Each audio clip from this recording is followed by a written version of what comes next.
Hi everyone, I know you are watching this content to accompany your sleep. So before we start, I want to know where you are watching from and what time you are watching.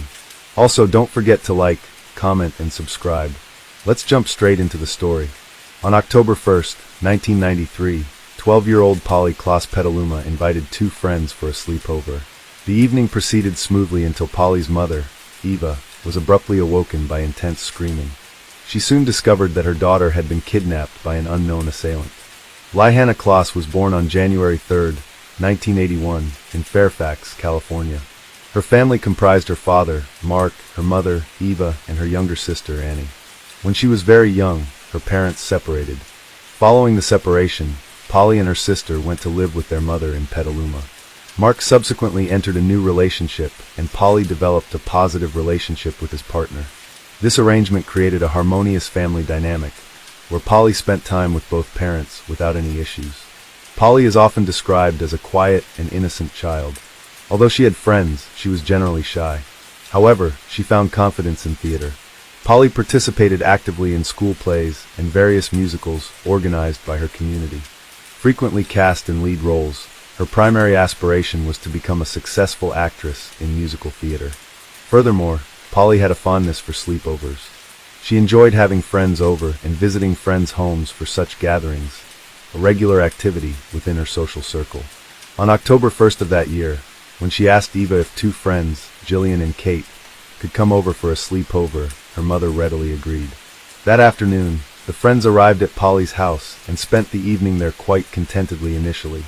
At around 9:45 p.m., Eva decided to go to bed due to a severe headache. Informing the girls of this decision and asking them not to hesitate waking her if necessary, she took 2 sleeping pills and fell into deep sleep shortly thereafter. It was past 11 p.m.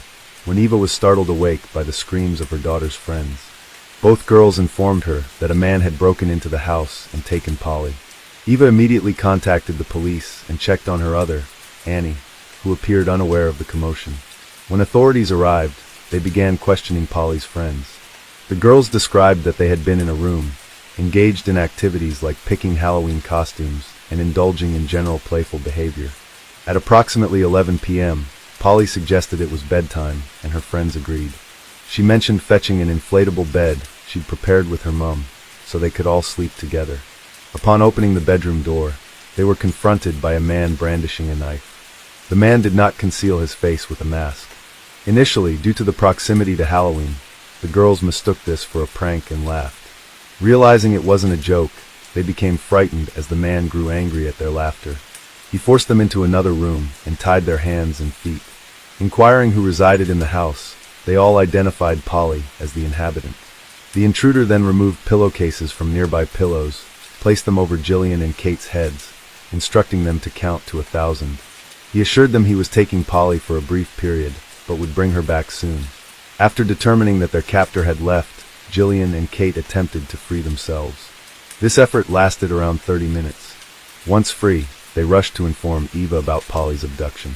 They relayed this entire sequence to the police and provided a detailed description of the suspect, since he didn't hide his face. This enabled officers to create a sketch of the individual for immediate investigation. Evidence at Polly's residence was sparse. Footprints noted were from Polly, her family, and recent visitors only. However, fibers found on the carpet differed significantly from those within Polly's home. These fibers were later identified as originating from automotive carpeting material. Police examined vehicles associated with individuals known to be at the house recently, yet found no match with these fibers, leading them to conclude that they belonged to the kidnapper's vehicle. A palm print was also discovered, but couldn't be thoroughly analyzed due to technological limitations at that time. This detailed account provided critical insight for law enforcement's pursuit of justice in identifying and apprehending Polly's abductor. Back in 1993, advancements in fingerprinting, DNA analysis, and other forensic techniques were not what they are today. As a result, the found palm print with any database was not feasible at that time. However, the print was preserved for future comparisons with potential suspects. In Polly's room, another piece of evidence, a fabric that seemed to be silk, was discovered. It looked like it had been cut scissors from a garment and had a distinctive pattern's gank. Police believed this could aid them in future investigations. Additionally, a hair belonging to an unknown individual was found. Although DNA analysis techniques existed then, they were not yet developed enough to be effectively utilized. The search for Polly became one of the largest searches conducted in the United States up to that point. Around 4,000 volunteers joined the efforts, combing through neighborhoods near her home, vacant lots, and large estates in the vicinity. Police attempted to identify drivers who resembled a sketch of the suspect, but were unsuccessful. Officers aimed to find Polly within 24 hours of her disappearance, because finding her alive would become increasingly difficult after that period. The FBI was involved to assist with the investigation, launching their efforts to locate her as quickly as possible. Despite their best efforts, days went by, and hope of finding Polly alive started to wane. Police questioned neighbors about any unusual activity on the night Polly was abducted. Several neighbors reported seeing an odd man wandering around the area, but they did not suspect he would kidnap someone from a neighbor's house, and thus did not alert emergency services. When police shared a sketch, based on descriptions from Polly's friends with these neighbors, they all confirmed having seen the man. Officers also spoke with all the teachers and staff at Polly's school. They aimed to find out if anyone knew the man, or had any information regarding Polly's disappearance. Alas, no one had any knowledge, and everyone had an alibi for the relevant time period. None of the school staff matched either the sketch or the description provided. The police even compared fibers found in Polly's house with car mats from teachers' and staff members' cars, but none were a match. As days turned into weeks, the desperation of Polly's family, authorities, and the public increased. There was a growing fear that the man who kidnapped Polly posed a significant threat to society. This added more pressure on the police to resolve the case swiftly. A reward of $200,000 was offered for information leading to Polly's whereabouts, sponsored by actress Winona Ryder, who held a press conference urging for Polly's safe return. The Polly Klaas case had another peculiarity. In 1993, internet use wasn't widespread nor utilized by law enforcement for search operations or information dissemination. However, 3 California residents took it upon themselves to leverage this new technology for the search effort. They posted pictures of Polly, sketches of her kidnapper, and reward details online. Their efforts eventually reached an estimated 25 million people in the U.S. via various internet forums and communication channels. While the FBI hoped this would be pivotal in their investigation, it didn't yield significant leads. Despite heightened publicity and numerous tips, investigators lacked solid leads. Weeks elapsed since Polly's kidnapping. Frustration grew among investigators as they were unable to identify the kidnapper or obtain a DNA match from evidence collected. This sense of helplessness persisted until receiving an unexpected phone call, a turning point that held promise but quickly evaporated into uncertainty. Mark Klaas received a call from someone claiming to be his daughter Polly. The girl stated she was at a hotel and that her captor had just stepped out briefly, giving her a chance to reach out. Unfortunately, the call was abruptly cut short before any additional details could be gathered. Mark promptly went to the police to inform them about the situation. At that time, the FBI lacked advanced tools to trace previously made calls. Consequently, they waited for another call, hoping to trace it. A few hours later, a second call came in from the same girl who had first spoken to Mark. After receiving this call, the police traced it and were surprised when it led them not to a hotel, but to a residential neighborhood. When officers arrived at the identified house, they knocked and soon discovered it was a prank. A teenage girl, similar in age to Polly, lived there, hence the voice resemblance. She explained her friends had dared her. Rather than taking her to the police station, they asked her parents to monitor her activities and cautioned her against making jokes about such serious matters. On November 28, 1993, nearly 2 months after Polly's disappearance, a woman called the police reporting 3 suspicious objects on a large piece of land she owned. The police and FBI, who arrived on site, found critical items related to the investigation. A piece of silk, matching one from Polly's room, ballet ties missing since that night, as mentioned by Eva, and duct tape. This discovery led police to speculate that Polly might be in the vicinity. Further investigation revealed new information. On the day of Polly's disappearance, this same woman had reported strangers frequently trespassing on her extensive wooded property, with only a small house and no perimeter fence. The lack of barriers and signage meant many inadvertently wandered onto her land without realizing it was private property. The woman had numerous intruders, but one incident, in particular, stood out. On the night Polly was abducted, a man approached her house in his automobile. His car became stuck in the mud. The nanny, who was caring for the woman's son, first saw the man, but refrained from confronting him due to fear. The homeowner also chose not to approach him, noting an angry expression in his eyes. They then contacted the police. When the officers arrived, they questioned the man about his presence on the property. He stated he was unaware it was private property and expressed willingness to leave quickly, but requested assistance, freeing his car from the mud. The officers observed that the man appeared very nervous and scared. He was sweating and seemed possibly drugged. At that time, they lacked the means to conduct a drug test, and since he wasn't being overtly aggressive, they had no grounds for arrest. Consequently, they aided him in extricating his car from the mud, and he eventually drove away.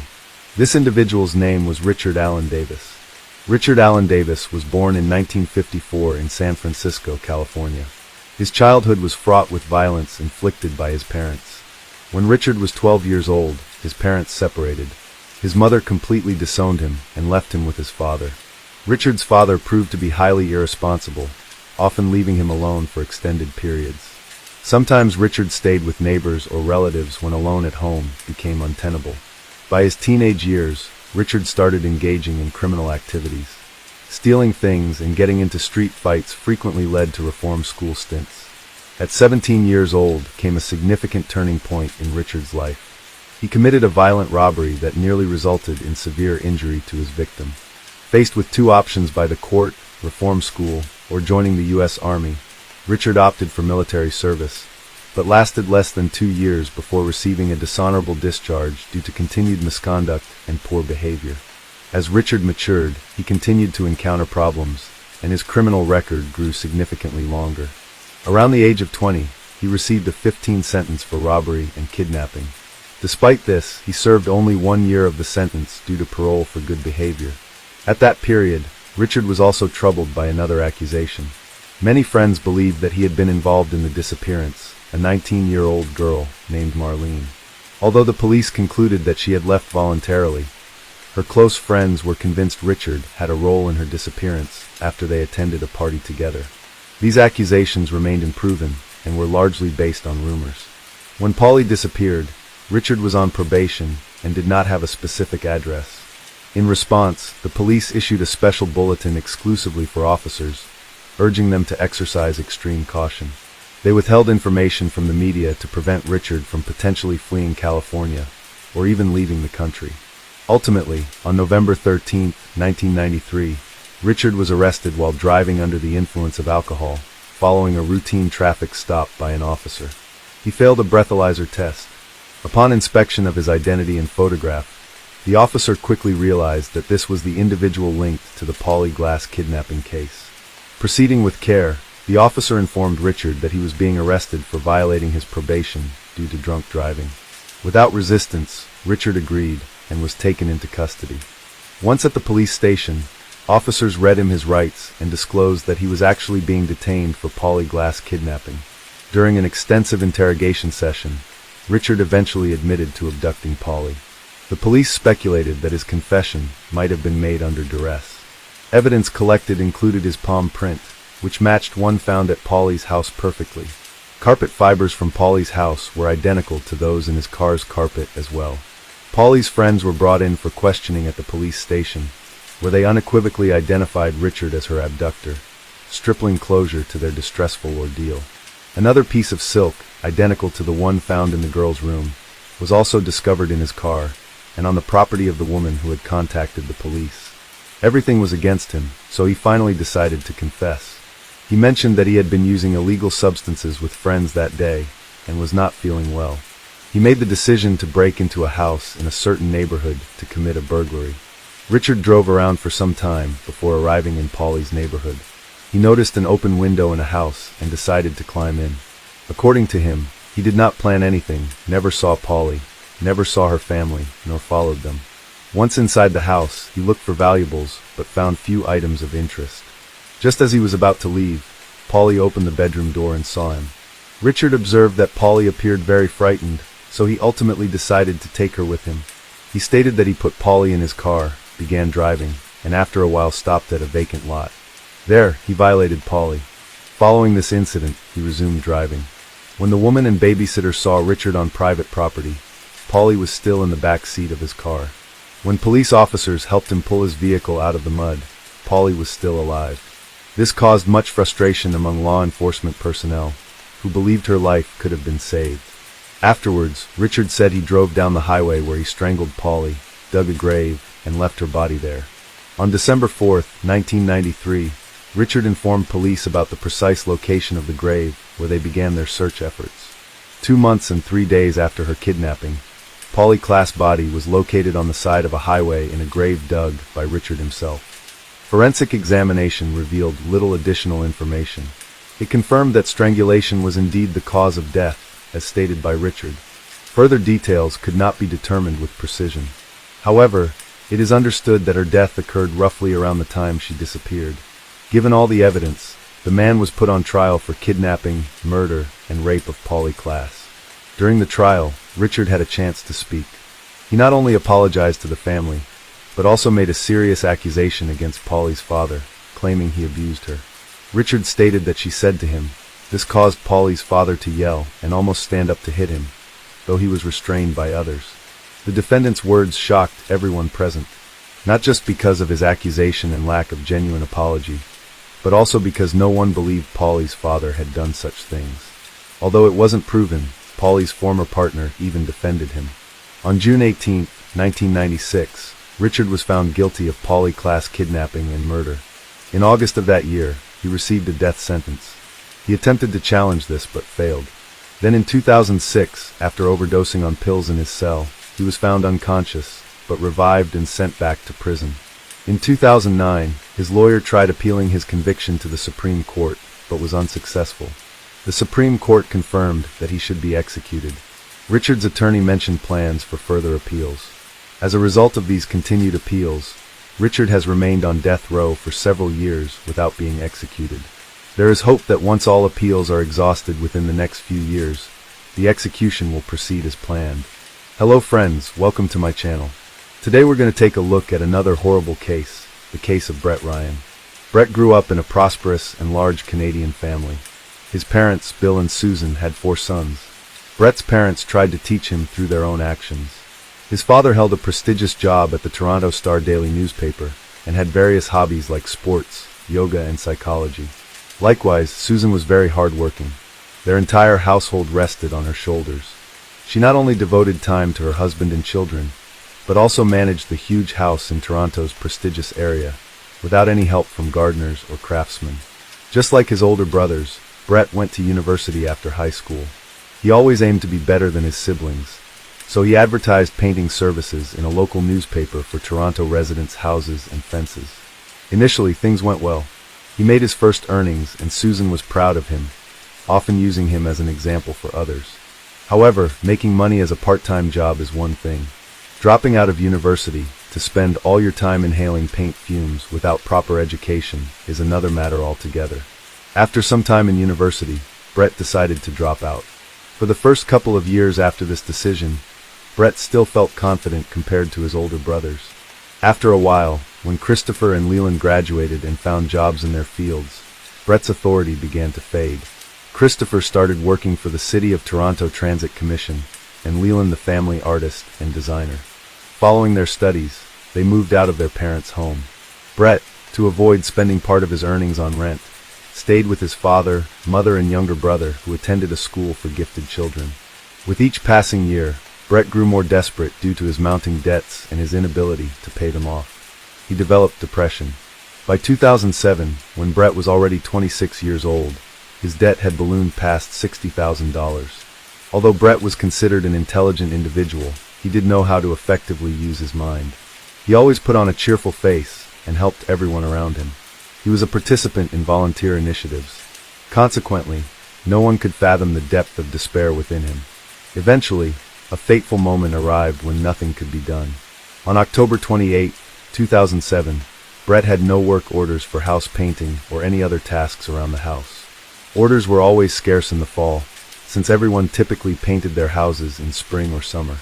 With winter approaching and no prospects for earnings, there was no time to wait. Brett donned all the old clothes he had in his closet, a hat, a long sweater from his older brother, and a scarf knitted by his mother. This particular scarf was comically long. Brett hadn't worn it before, but now found it useful. He wrapped it around his face, leaving only a narrow slit for his eyes, and headed for the bank located on the outskirts of his neighborhood. Clutching some thick folder, Brett waited for his turn at the bank. When an employee finally summoned him, he approached her and quietly informed her that he had a gun with him. He instructed her to take all the money out of the bank's cash register and give it to him. The girl, shaken with trembling hands, handed him all the cash from the register. Brett then quietly exited the building to avoid drawing the attention of the guards. Once outside, he ran. Upon counting the stolen money, he realized it amounted to just over $1,000. This sum was far from sufficient to clear his debts. He calculated that robbing about 60 banks would be necessary to meet his financial obligations. Despite how improbable that seemed, Brett saw no alternative. In the initial days following the robbery, Brett was consumed with fear that the police might track him down. To avoid detection, he refrained from going home and informed his mother that he had a job in a neighboring town. Instead, he spent nights in his car, cautiously approaching his house periodically to check if any police cars were hidden nearby. Each visit confirmed silence and no signs of pursuit. This reassured Brett that his plan was working. The success of the first robbery led to more.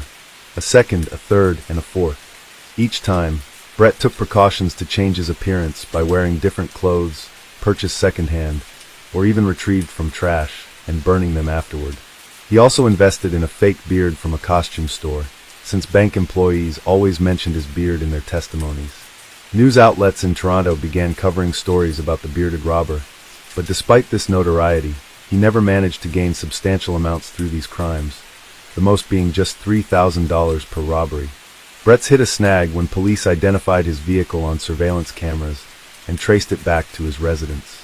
Lacking solid evidence for an arrest, law enforcement decided simply to monitor him closely. For about 15 days following this new development, Brett refrained from further robberies, even though no more than 3 or 4 days typically passed between crimes before this. His unusual hiatus led some officers to believe they were tailing in person and wasting resources on a dead end, but then fortune turned in favor of law enforcement. Brett left the house, got into a car, and later exited not far from the bank. Wearing a different and unusual outfit, he entered the branch and remained there for some time. Upon leaving, he was immediately apprehended by the police, who announced that the much-discussed bearded robber had finally been caught. Brett had been under investigation for 7 months and was charged with armed robbery. Interestingly, despite having a gun permit, the bearded robber always entered the bank unarmed. He did not even carry a kitchen knife. In total, Brett faced 19 charges and was subsequently imprisoned. Brett and his family filed multiple appeals, which led to only 8 of the 19 counts being upheld. However, Brett didn't stop there. At the first opportunity to apply for parole, he submitted a petition. In it, he requested consideration of his severe depression caused by 2 failed relationships and substantial debt. Additionally, he emphasized that he committed these crimes without intending to harm anyone and without carrying any weapons. His remarks were taken, however, to secure early release from prison. He had to undergo sessions with a psychologist. These sessions had a positive impact on Brett's behavior and mindset while incarcerated. During this period, he did not communicate with his family, but eventually took steps to mend those relationships. The positive changes in Brett were recognized by the commissioners overseeing his case. Consequently, on November 24, 2010, Brett was released from prison. Nonetheless, this hard-won freedom turned out to be more challenging than anticipated. Before becoming known as Brett the Bank Robber, he was simply a painter burdened with personal struggles. Post-incarceration life proved difficult. Few companies were willing to hire an ex-convict with such a tainted background. Even when hired for house painting services, clients would cancel upon recognizing him as the infamous bearded robber. The social repercussions extended to his family as well. Neighbors who once praised Susan's garden began spreading unpleasant rumors about them. The Ryan family decided to sell their house hastily and moved to Scarborough, where Susan started cultivating her new garden afresh. Despite these challenges, Brett managed to find employment at a trading company. However, his salary was modest. His parents also assisted financially in helping him rebuild his life and continue his university education. Brett continued to see a psychologist. Each session, The specialist advised him not to sever ties with his family. The psychologist's advice proved effective. However, Brett's financial situation remained precarious. Then, in September 2011, a significant positive event occurred in his life. He met Kristen Baxter. Kristen was an exceptional girl. She owned an apartment with windows that offered stunning view of the sea, which provided the young couple with a picturesque landscape to enjoy. She was also athletic, maintaining excellent physical condition. Crucially, she was unconcerned about Brett's past. As a couple, they traveled periodically and had even visited Australia. Brett's parents were delighted to observe his relationship with Kristen flourish. They were confident that Kristen would encourage him to advance in life and secure his place in society. Life seemed to improve for Brett until his father passed away. This loss profoundly affected him and triggered a return of depressive symptoms. Consequently, he had to increase his visits to spend time supporting his mother, both emotionally and financially, despite his limited resources. Realizing that their relationship needed to advance beyond casual dating, given their maturity, Brett decided to make a commitment to Kristen. He had saved some money and discussed his intentions with his mother. He expressed his desire to propose to Kristen, the goal being a memorable proposal she couldn't refuse. Understanding her son's intention, Susan provided additional funds for him to purchase an engagement ring.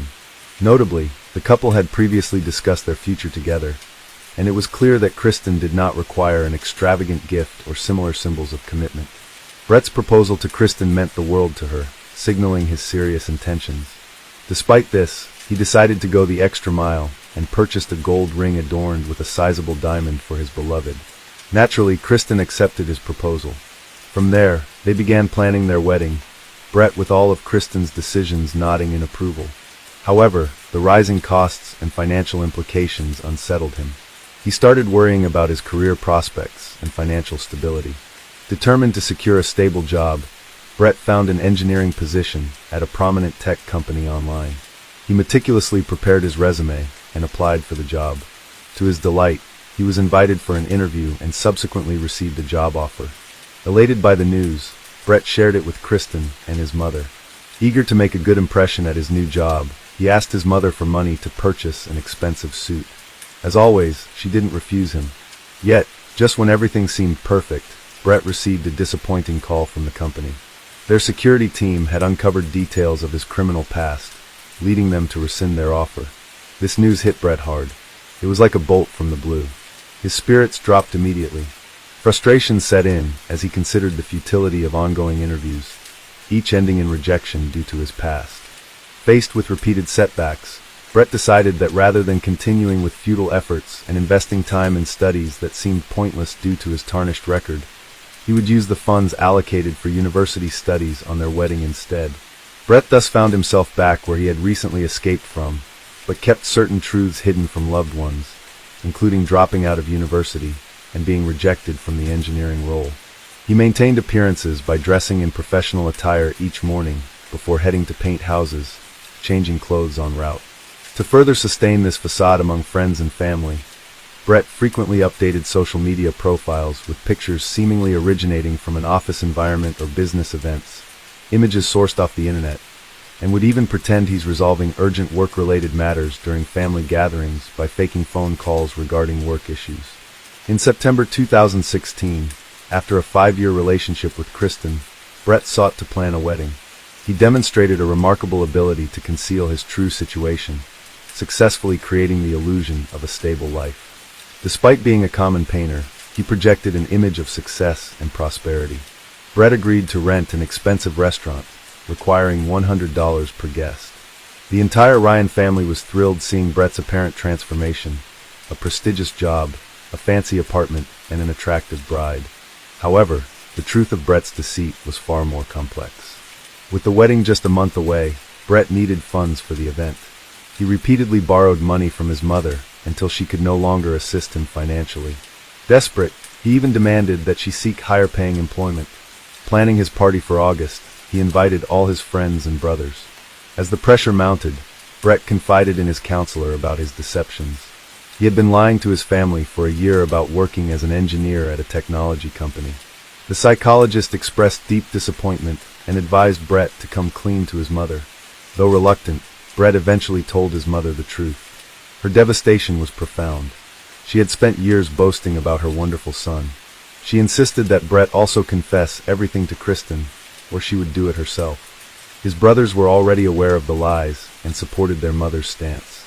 Unable to face telling Kristen the truth himself, a shocking task after barely managing to reveal it to his mother, Brett found himself in an untenable position as the wedding approached. He knew that informing Kristen would prevent the ceremony, and considered if honesty might have been better. Facing pressure from all sides, Brett still couldn't admit the truth to and feared his mother might do so before long. Each time Kristen's phone rang, he tensed up until realizing it was not her discovering the secret, but rather another friend discussing wedding plans. Desperate for resolution and unable to handle the mounting stress any longer, he needed a final solution. He was forbidden to use firearms, so the boy decided that the best way to carry out his plan was to use a crossbow. Besides, it's quite a silent murder weapon. One of his late father's hobbies was bow shooting in the at targets. He taught Brett how to. Yes, was good at target shooting, though it was unlikely his late father thought his son would that skill in such manner. Brett bought crossbow and arrows at a sporting goods store and hid it behind the construction debris lying in Susan's garage. At home, he arranged what he thought was an ingenious alibi invention. He tied a spoon to a fan and set the fan on a timer. When the timer went off, the fan turned on and the spoon moved across the computer keyboard, sending pre-prepared comments to YouTube. From an outsider's perspective, it must have seemed like Brett had spent all day at home watching videos and commenting on them. On the morning of August 25th, Brett dressed in strange clothes that hid his face, left the house through the back door to avoid security cameras, and took a train to his parents' house. His aim was to eliminate anyone who might disrupt his and Kristen's well-being once and for all. Susan was very surprised at her son's unexpected arrival. She had not been feeling well that day, but Brett, despite his mother's condition, began once again to persuade her, and even demand that she not tell his future wife anything. The mother categorically refused him. Then Brett began to get angry.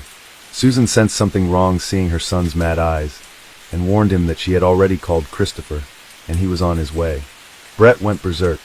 He ran to the garage to get a crossbow, but found that his anger and adrenaline overflowed him with such force that he couldn't even make a shot. Instead, he bludgeoned his mother with the butt of the gun, and finally ensured she was dead by tightening a rope around her neck. After throwing plastic bags over the body, Brett loaded the crossbow with arrows and hid in the bushes, waiting for his brother to arrive. After a while, Christopher arrived and started calling for their mother or brother, but received no response. Only an arrow shot from behind which pierced his neck, causing him to die within minutes. The next victim was Alexander, their youngest brother. As it turns out, Susan had managed to call him too before everything happened. He was also shot in the neck, but either the arrow did not penetrate deeply, or it missed vital arteries. Thus, Alexander did not die immediately, but began to scream and call for help. During this time, Leland was in the house, sleeping in his room on the second. He had no idea of the carnage occurring in the garage and garden, much less that his own brother was committing the crime. Leland's sleep was disturbed by a scream. Coming downstairs, he saw Brett trying to strangle Alexander. A fight broke out between Leland and Brett. As soon as Leland gained the upper hand and managed to push Brett aside, he ran to the neighbors and called the police. Brett stayed in the house. He had nowhere to run. He realized this was the moment he had completely ruined his life. With nothing else to do, he took out his phone and wrote Kristen asking her to forgive him. When the police arrived at the crime scene, they saw a bloody Brett sitting next to his equally bloody but still alive brother Alexander, who would later die in the hospital. Brett himself asked the policeman to handcuff him and take him to the station, where he confessed everything. Brett also informed them that his mother's body was hidden under packages in the garage, but it was impossible to help her. At both the police station and later at trial, Brett admitted that he did not intend to kill Susan. His plan was merely to scare her. However, he did plan to kill Christopher and Alexander that day since they were witnesses, and if they hadn't arrived, they would still be alive. Almost 10 years ago, he tried justifying everything with his depressive state, but it did not soften his sentence.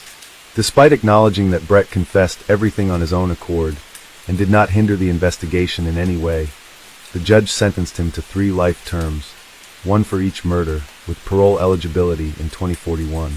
As for Leland, he is not speaking to reporters, but is known throughout Toronto as the sole survivor of that dreadful incident.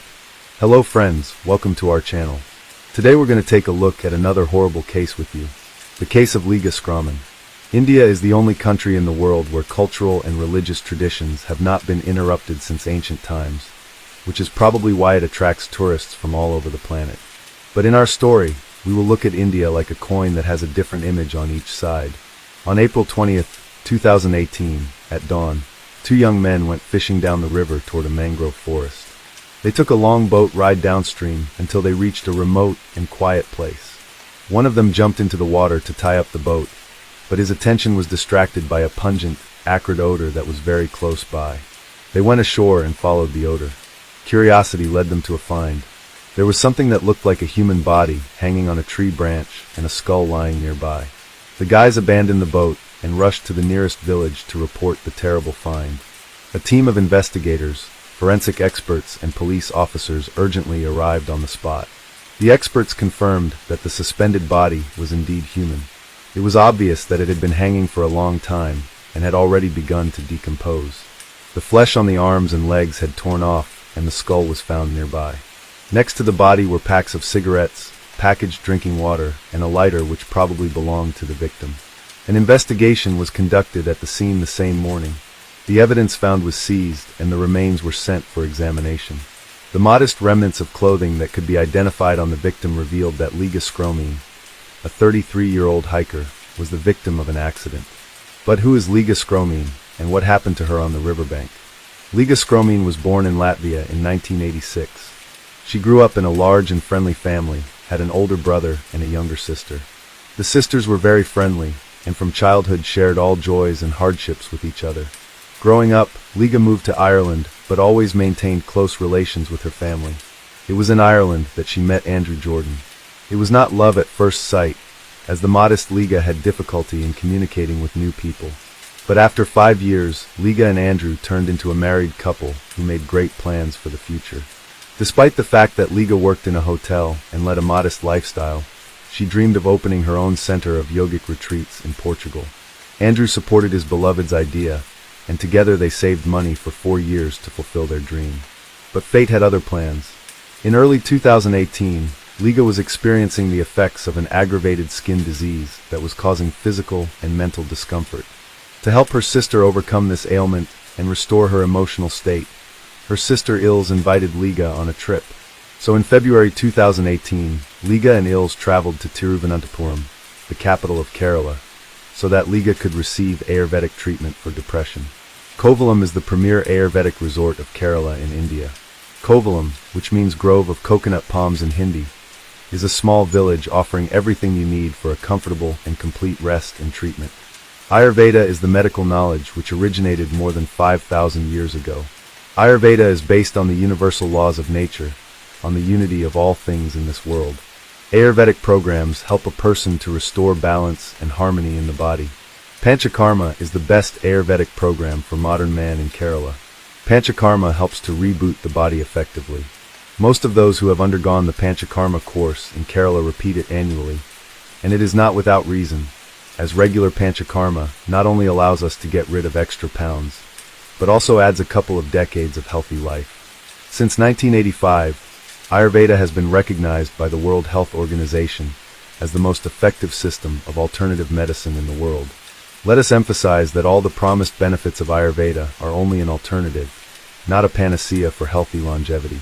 The 33-year-old Liga and her sister came to Kerala in search of spiritual enlightenment, hoping to be cured of depression in one of the Ayurveda centers. Their treatment tour was scheduled for 6 weeks and included yoga classes, meditation, therapeutic herbal drinks, and nutritional and massage recommendations. The sisters were treated together at an Ayurvedic clinic at Kovalam in Kerala and have already completed their course. On the morning of March 14th, Liga refused to go to yoga class with her sister, explaining that she had a headache. When Ella returned to her room, Liga was not there. With the help of the hotel staff, Liga was able to find out that her sister left the hotel around 11:30 a.m., wearing leggings and a yoga t-shirt, hired an auto rickshaw, and went to Kovalam Beach for a walk. The beaches around Kovalam are popular destinations for both domestic and international travelers. The sandy beaches of Kovalam are always crowded. However, Liga could not be found there. Liga wandered the beach until late at night, showing her sister's picture, but never heard the long-awaited response that someone had seen her. This was actually strange, as Liga was a tall white girl who definitely stood out, and if she was actually on the beach, someone should have seen her. After searching unsuccessfully, Ella went to the police station to report her sister missing. However, the Indian police officers did not show any sympathy for the missing foreign tourist.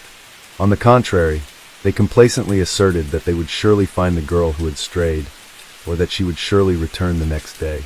They were not even deterred by the fact that Liga, according to her sister, had psychological problems and could be an easy target for criminals. The police registered a case, but the investigation started coldly, or rather, it is more correct to say, did not start at all. Liga had traveled extensively in Kerala, visiting Kollam, Varkala, and finally came to Kovalam. She considered herself a very experienced traveler in India, and this time, she took her sister with her to show her the India she loved so much. But the trip turned tragic. After a few days of inaction by the Indian police, Liga started searching on her own. She enlisted the help of friends, and also reported Liga missing to her husband, Andrew, who flew urgently to India. The police investigation intensified after the missing person's husband, Andrew Jordan, and Liga contacted the local press and started an online campaign to find her. Liga also reached out via Twitter to India's Foreign Minister, Sushma Swaraj. "Please help, my sister, a Latvian citizen, has been missing for 8 days. We are very worried," she wrote. The desperate sister announced a reward of 100,000 rupees to anyone who could help find Liga or provide any information about her movements that day. Liga and her friend Alexa, who had also traveled to India after hearing about Liga's disappearance, put up posters in the Kovalam beach area where Liga was last seen. Together, they put up flyers and distributed them to people. Numerous locals took an active part in the search for the missing tourist. The important fact remained that Liga suffered from depression and had a hard time interacting with strangers. On the day of her disappearance, she hired an auto rickshaw to reach the beach and was never seen again. She had about 8,000 rupees with her, but no passport, so she could not leave the country. Ashok Kumar, head of the local police station, said that the police had no leads in the case. The police kept saying that the tourist had gone on a bender or eloped and would soon return on her own. However, regular, persistent requests for help from Liga and Andrew forced the police to search for Liga. The search operation was conducted in the Kovalam beach area where Liga Scani was last seen. Police assumed that she had drowned, just as the unidentified body of a woman was found washed ashore at Kakal in Kanyakumari district. Investigators examined the body along with the missing woman's sister, but the latter did not identify it as her sister. The version of drowning was not confirmed, and the search for Liga continued. Andrew, on the other hand, was convinced that his wife had been kidnapped by local gangs for the purpose of selling her. He tried to infiltrate these gangs to get more information, but was exposed and warned that repeated contact with the gangs would result in him having to leave the country. A month after Liga went missing, there were still no leads to help find the girl. Liga continued to look for her sister. She visited Kovalam beach every day and watched people. On one such day, she spotted a boat and she had a theory. The only way to leave the beach unnoticed was by boat. On April 17, 2018, after a forced hiatus, Andrew returned to India to continue his search. Liga and Andrew entered a new struggle to find Liga Skramana, but her body was still not found. The search was complicated by the fact that Liga was a tourist and a citizen of another country. The Latvian Foreign Ministry said the embassy was in constant contact with Liga's relatives and was also working closely with the Indian police. The Latvian embassy also appealed to the Indian Foreign Ministry with a request for special support in the search for Liga, as well as the Honorary Consul of Latvia in India, whose consular district includes the region where Liga disappeared. At the request of the Kerala state government, the Indian Navy and Air Force joined the search for the missing Latvian citizen. The search operation involved an An-32 transport plane, Gemini inflatable boats, underwater sonar, and 5 deep-sea divers. But even this extensive effort did not bring the desired result, and Liga remained missing. The search continued, and by this time, all local residents knew about the missing tourist from Latvia. They supported and sympathized with Andrew and Liga. On April 20, 2018, Liga's phone received the longest-awaited, yet most horrific call of her life. A body had been found in the mangrove jungle. She and Andrew drove to the designated spot, where the police were waiting for them. For the boat crossing, Liga's heart was pounding like never before. She felt that for the moment, she would have to swim the path that Liga had traveled to her demise. On the spot, horror overwhelmed her. Liga saw her sister's clothes. She recognized the shirt and leggings on the body, but the jacket and shoes did not belong to Liga. It remained unclear how, with whom, and why Liga had gotten to a place that could only be accessed by going through Panader from Samudra Beach. Two women confirmed that they had witnessed Liga traveling alone into the mangrove forest. But why would a girl who was being treated for depression and already alone take a boat to a remote place in the forest? The body was shifted to the medical college hospital, where it underwent an autopsy, which was captured on video camera. The police said they could not confirm the identity of the body until DNA analysis was completed. According to the city police commissioner, the body was badly mutilated, with the head lying nearby. Police tentatively identified the dead woman as missing tourist Liga Skrumane. In favor of the investigators' conclusions is also the fact that Liga's relatives identified the victim by her hair and clothes. One of the versions put forward by rescue services in India was poisoning. There are poisonous pong-pong trees in the mangrove forest, and she could have accidentally or intentionally eaten their fruit and poisoned herself. Between 1989 and 1999, more than 500 people died from poisoning by its fruits in Kerala alone. However, this theory seemed nonsensical because the person was found hanging upside down, but there was no head. It is obvious that if Liga had been poisoned, her body would have been in a completely different position, and the head would have been in place. The Indian authorities were talking utter nonsense. Based on the information about Liga's complex psychological problems, the investigators also considered the possibility that Liga had voluntarily taken her own life. Liga feared that the police would try to pass off her sister's murder as a voluntary departure from life. Although a rope had been found at the scene, and it could be concluded that the hiker had hanged herself, Liga demanded a separate explanation for the missing head. "Don't tell me it's lost," Liga said sarcastically in yet another appeal on the internet. Breathlessly, Liga and the anxious public waited for the results of the forensic tests. The forensic results were overwhelming. The report stated that there were areas of blood pooling in part of Liga Skroman's brain, as well as bruising in the neck area. The autopsy revealed that the woman had been strangled by several people and was killed in an attempted violent attack. There were external injuries on the body, probably sustained during the struggle. However, the fact of violence could not be definitively confirmed as the body was in the decomposition stage. There were characteristic injuries on the cartilage in her throat, which indicated that someone had forcefully squeezed her throat. The trauma was severe enough to be fatal, according to forensic experts. There were blood clots in her brain, which confirmed strangulation. They also noted that there were bruises on her neck and legs. A total of 9 wounds were recorded on Liga Skroman's body. In view of the above, the police no longer considered the version of voluntary death. According to the autopsy, it was determined that Liga was murdered after resisting or struggling. Ilse breathed a sigh of relief and hoped that the police would soon find her sister's killers. But there were complications as well. As part of the investigation, the police began checking out local drug dealers and card players. In addition, during interviews with local residents, 2 women said that they saw Liga walking alone to the place where her body was later found, but the police said they did not fully trust their words. Meanwhile, Liga's relatives have accused Indian police of incompetence, claiming that if the girl had been searched for immediately, the tragedy could have been avoided. The 33-year-old Latvian tourist is believed to have been grabbed from a nearby beach and transported by boat before being strangled. A special team of investigators has begun looking for those responsible for the crime. About 40 suspects were interviewed.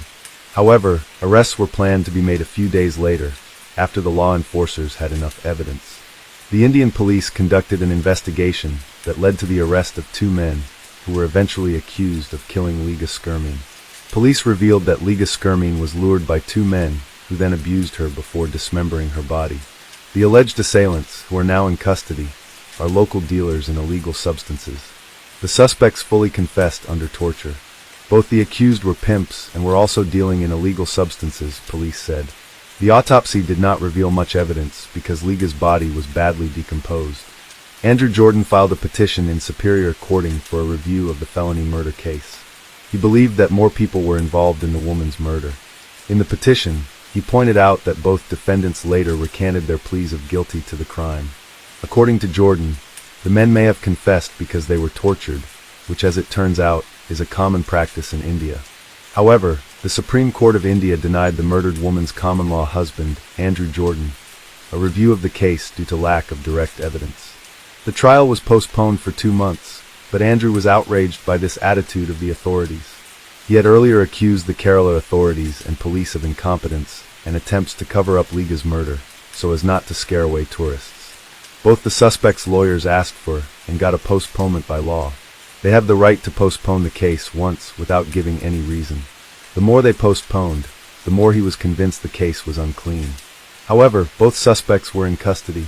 Investigation revealed that 32-year-old Amesh and 28-year-old Ajaykumar offered Liga's scanny weed, and when she was drugged, they used it and then strangled and decapitated her.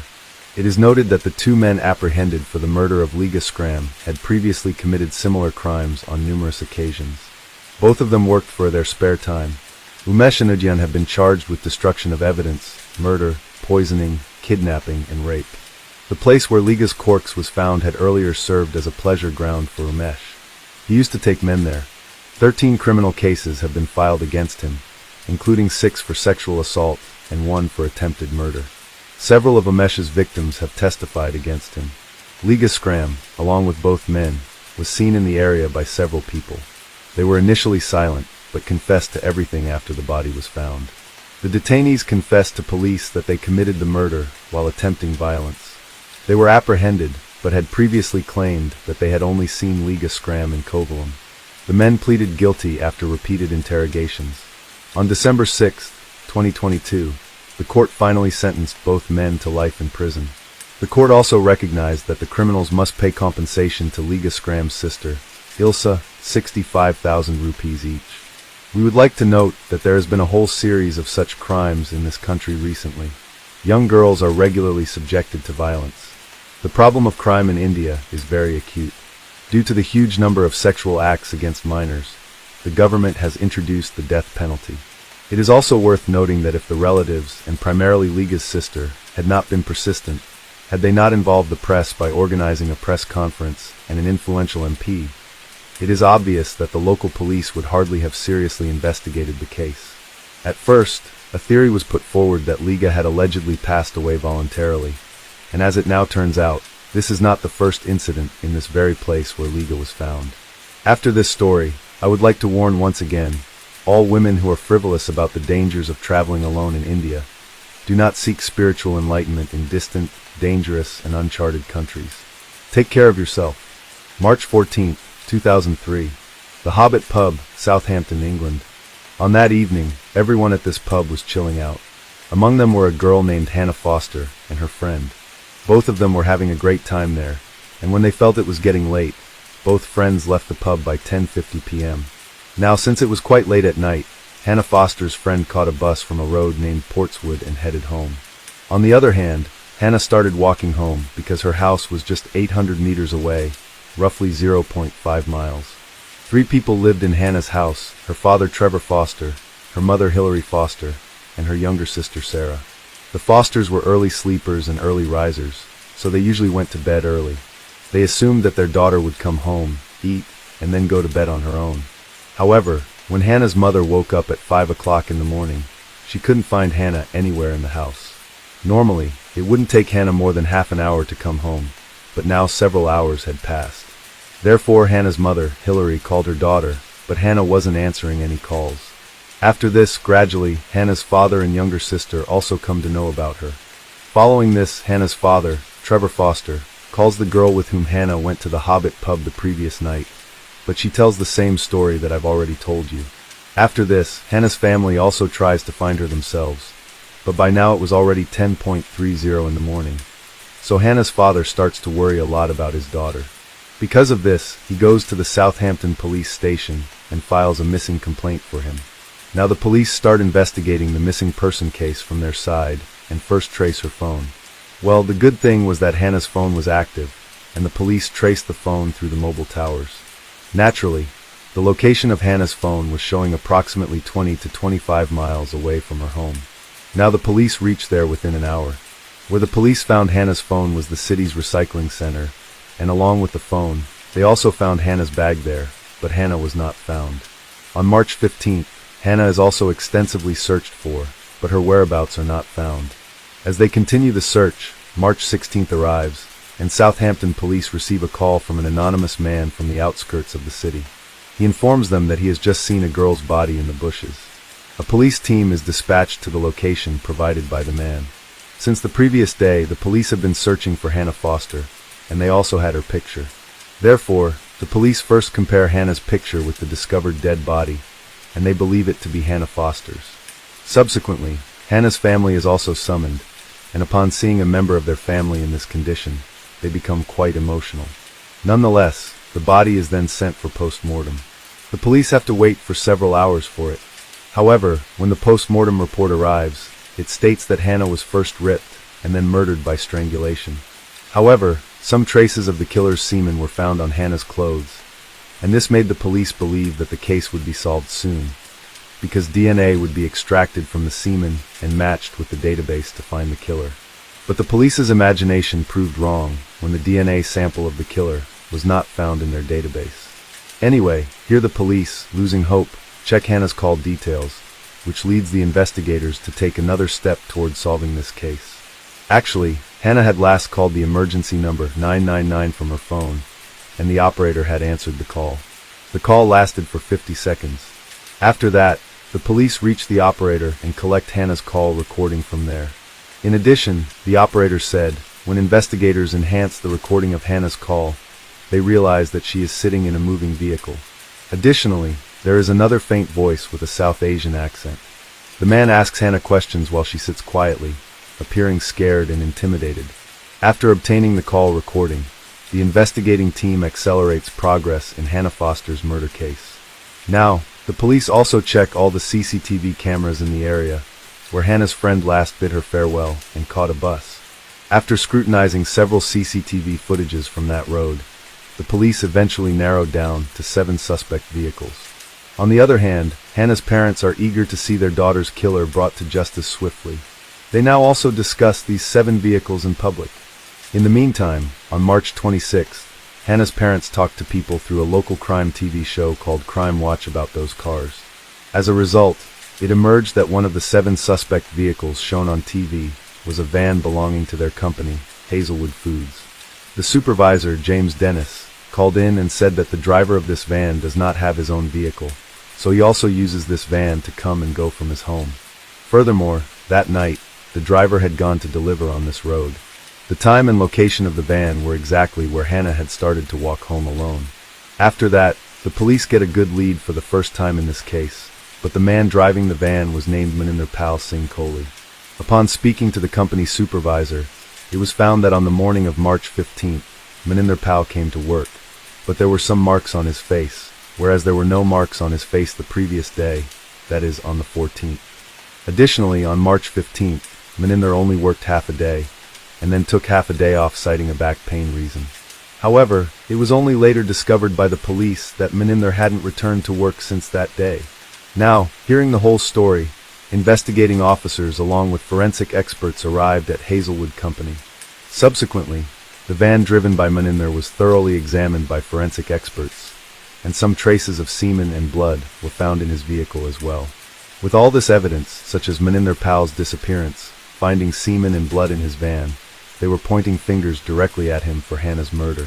However, apart from this, the police once again scrutinized Maninder Pal's van through CCTV cameras, and it becomes clear from the CCTV footage that Maninder Pal had taken his van to the recycling center on the night of March 14th, and where Hannah's body was found, his van had also passed through that road. Maninder Pal had now become the prime suspect for the police. Therefore, the police now embark on the search for Maninder Pal, and first they go to his home address, obtained from the sandwich company where he used to work. There, Maninder Pal's wife and 2 children used to live, and his wife was a citizen of the UK. But upon reaching there, the police learned something that completely changes the course of the case. In fact, Maninder's wife reveals that he had actually left for India on March 18th, because Maninder's mother was very ill. After learning this, it was imperative for the Southampton police to apprehend Maninder Pal in the Hannah Foster murder case, but it was equally challenging. And then, amidst all this, when a blood sample is taken from one Maninder Pal's sons, and the DNA is extracted from it, it matches the DNA found on Hannah's clothes and inside Maninder Pal's van. Now, because a son inherits about half of his father's genes, therefore, the DNA of both the father and son is approximately 99.99% identical. It had already been confirmed that Maninder Pal was indeed the real culprit. After that, the police from England contacts India through the government. Now, since Maninder Pal's ancestral home was in the city of Chandigarh in India, assistance is sought from the police there. Subsequently, the Chandigarh police obtain the address of Maninder's house and reach there. Here, the police find out that Maninder Pal had come to meet his mother a few days ago, but after staying there for 3 to 4 days, he left. Since then, he has not contacted his home.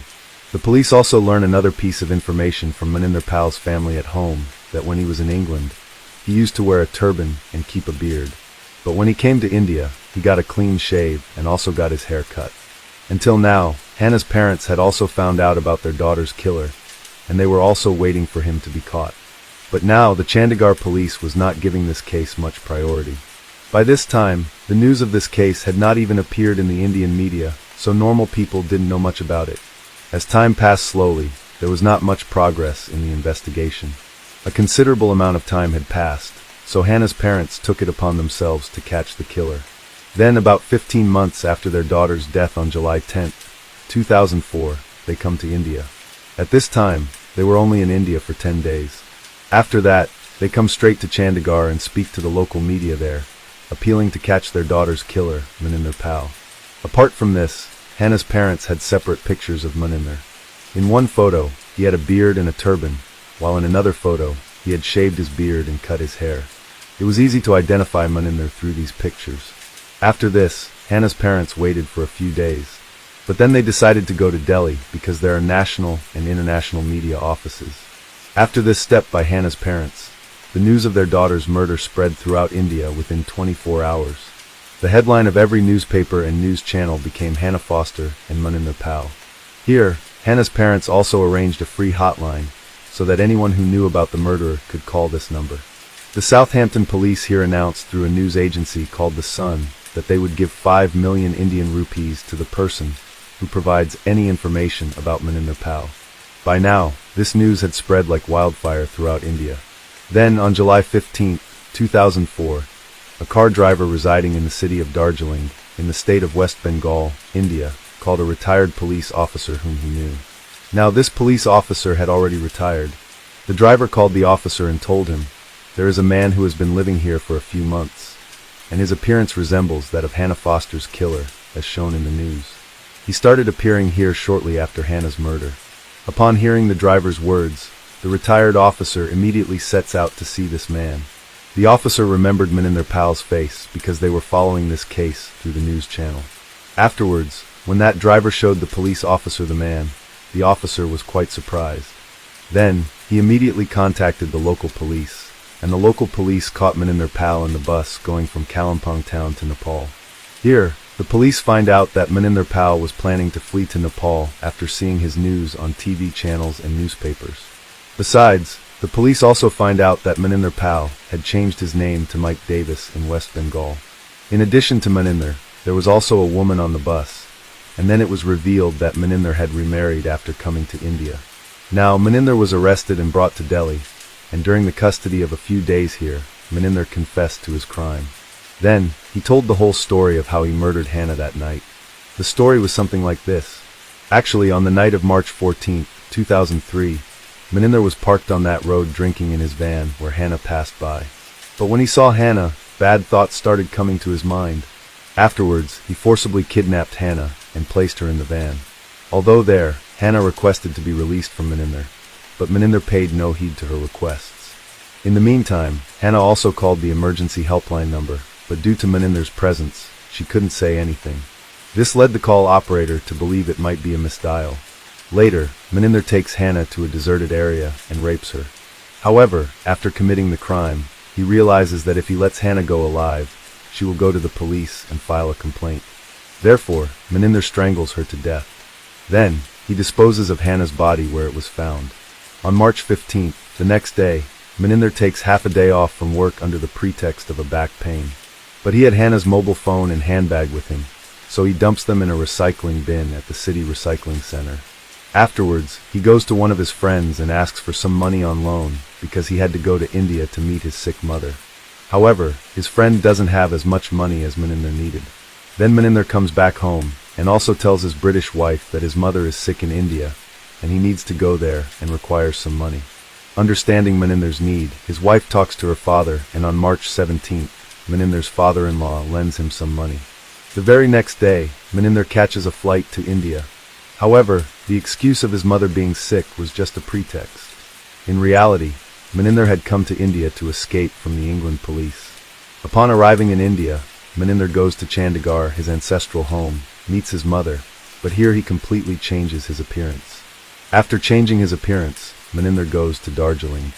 But after some time, he changes his name and marries another woman there, where he starts living thereafter. Now, because neither anyone in India knew about Hannah Foster's murder, nor about Maninder Pal, Maninder wasn't caught for 15 months. But then when Hannah's parents come to India, only then is Maninder caught. Anyway, after that, Maninder is brought to Delhi, and then on July 28, 2004, giving an interview to a news channel, he confessed his crime on TV. But upon the whole incident, while confessing, Maninder denies and says, however, in August 2004, Maninder Pal changed his statement. He said after this statement, Maninder was placed under judicial custody in Delhi, and then the process of extradition to Britain begins. This process takes about 3 years, but finally on June 8, 2007, the court granted permission for Maninder Pal to go to England. Once in England, Hampshire police arrest Maninder. Then Maninder's blood sample is taken, and it matches 100% with the DNA found from Hannah's clothes and semen obtained from the van. After that, from December 10, 2007, the trial begins in the Winchester Crown Court. Here, Maninder appeals not guilty to all the charges against him. Maninder said that night, some criminals broke the window of the van and threw Hannah's body inside the van. Now because they was drunk, to trap me, those criminals forced me to rip Hannah, and they may even force to kill her. Even in court, Hazelwood Fruits Company supervisor James Dennis testified, but Maninder also said, but in the end, when the police investigated Maninder Pal's all statements, it all turned out to be lies, and finally, on November 25, 2008, all the allegations against Maninder Pal were proven. After that, he was sentenced to life imprisonment. Now, he will be imprisoned without parole for at least 24 years. At the time of sentencing, he was 41 years old, and he will remain in jail until 2030.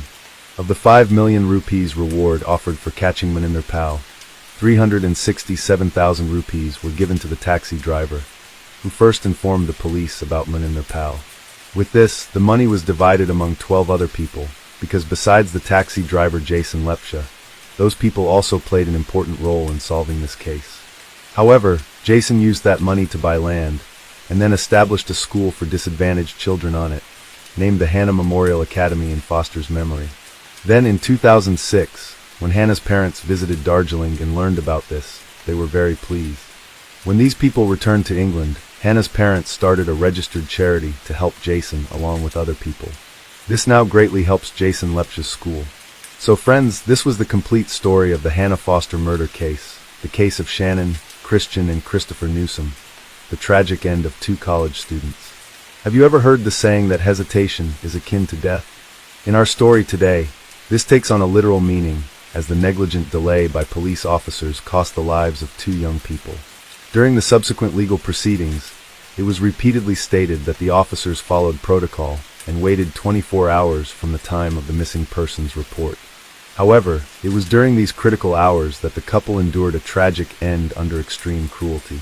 The case of Shannon, Christian, and Christopher Newsom is cited as one of the most notorious and brutal in the history of the United States. It shook the nation twice, first in 2007 when the crimes occurred, and later in 2011 when the sentences handed down to the gang members were challenged and appealed. This complicated legal battle led to the enactment of 2 laws.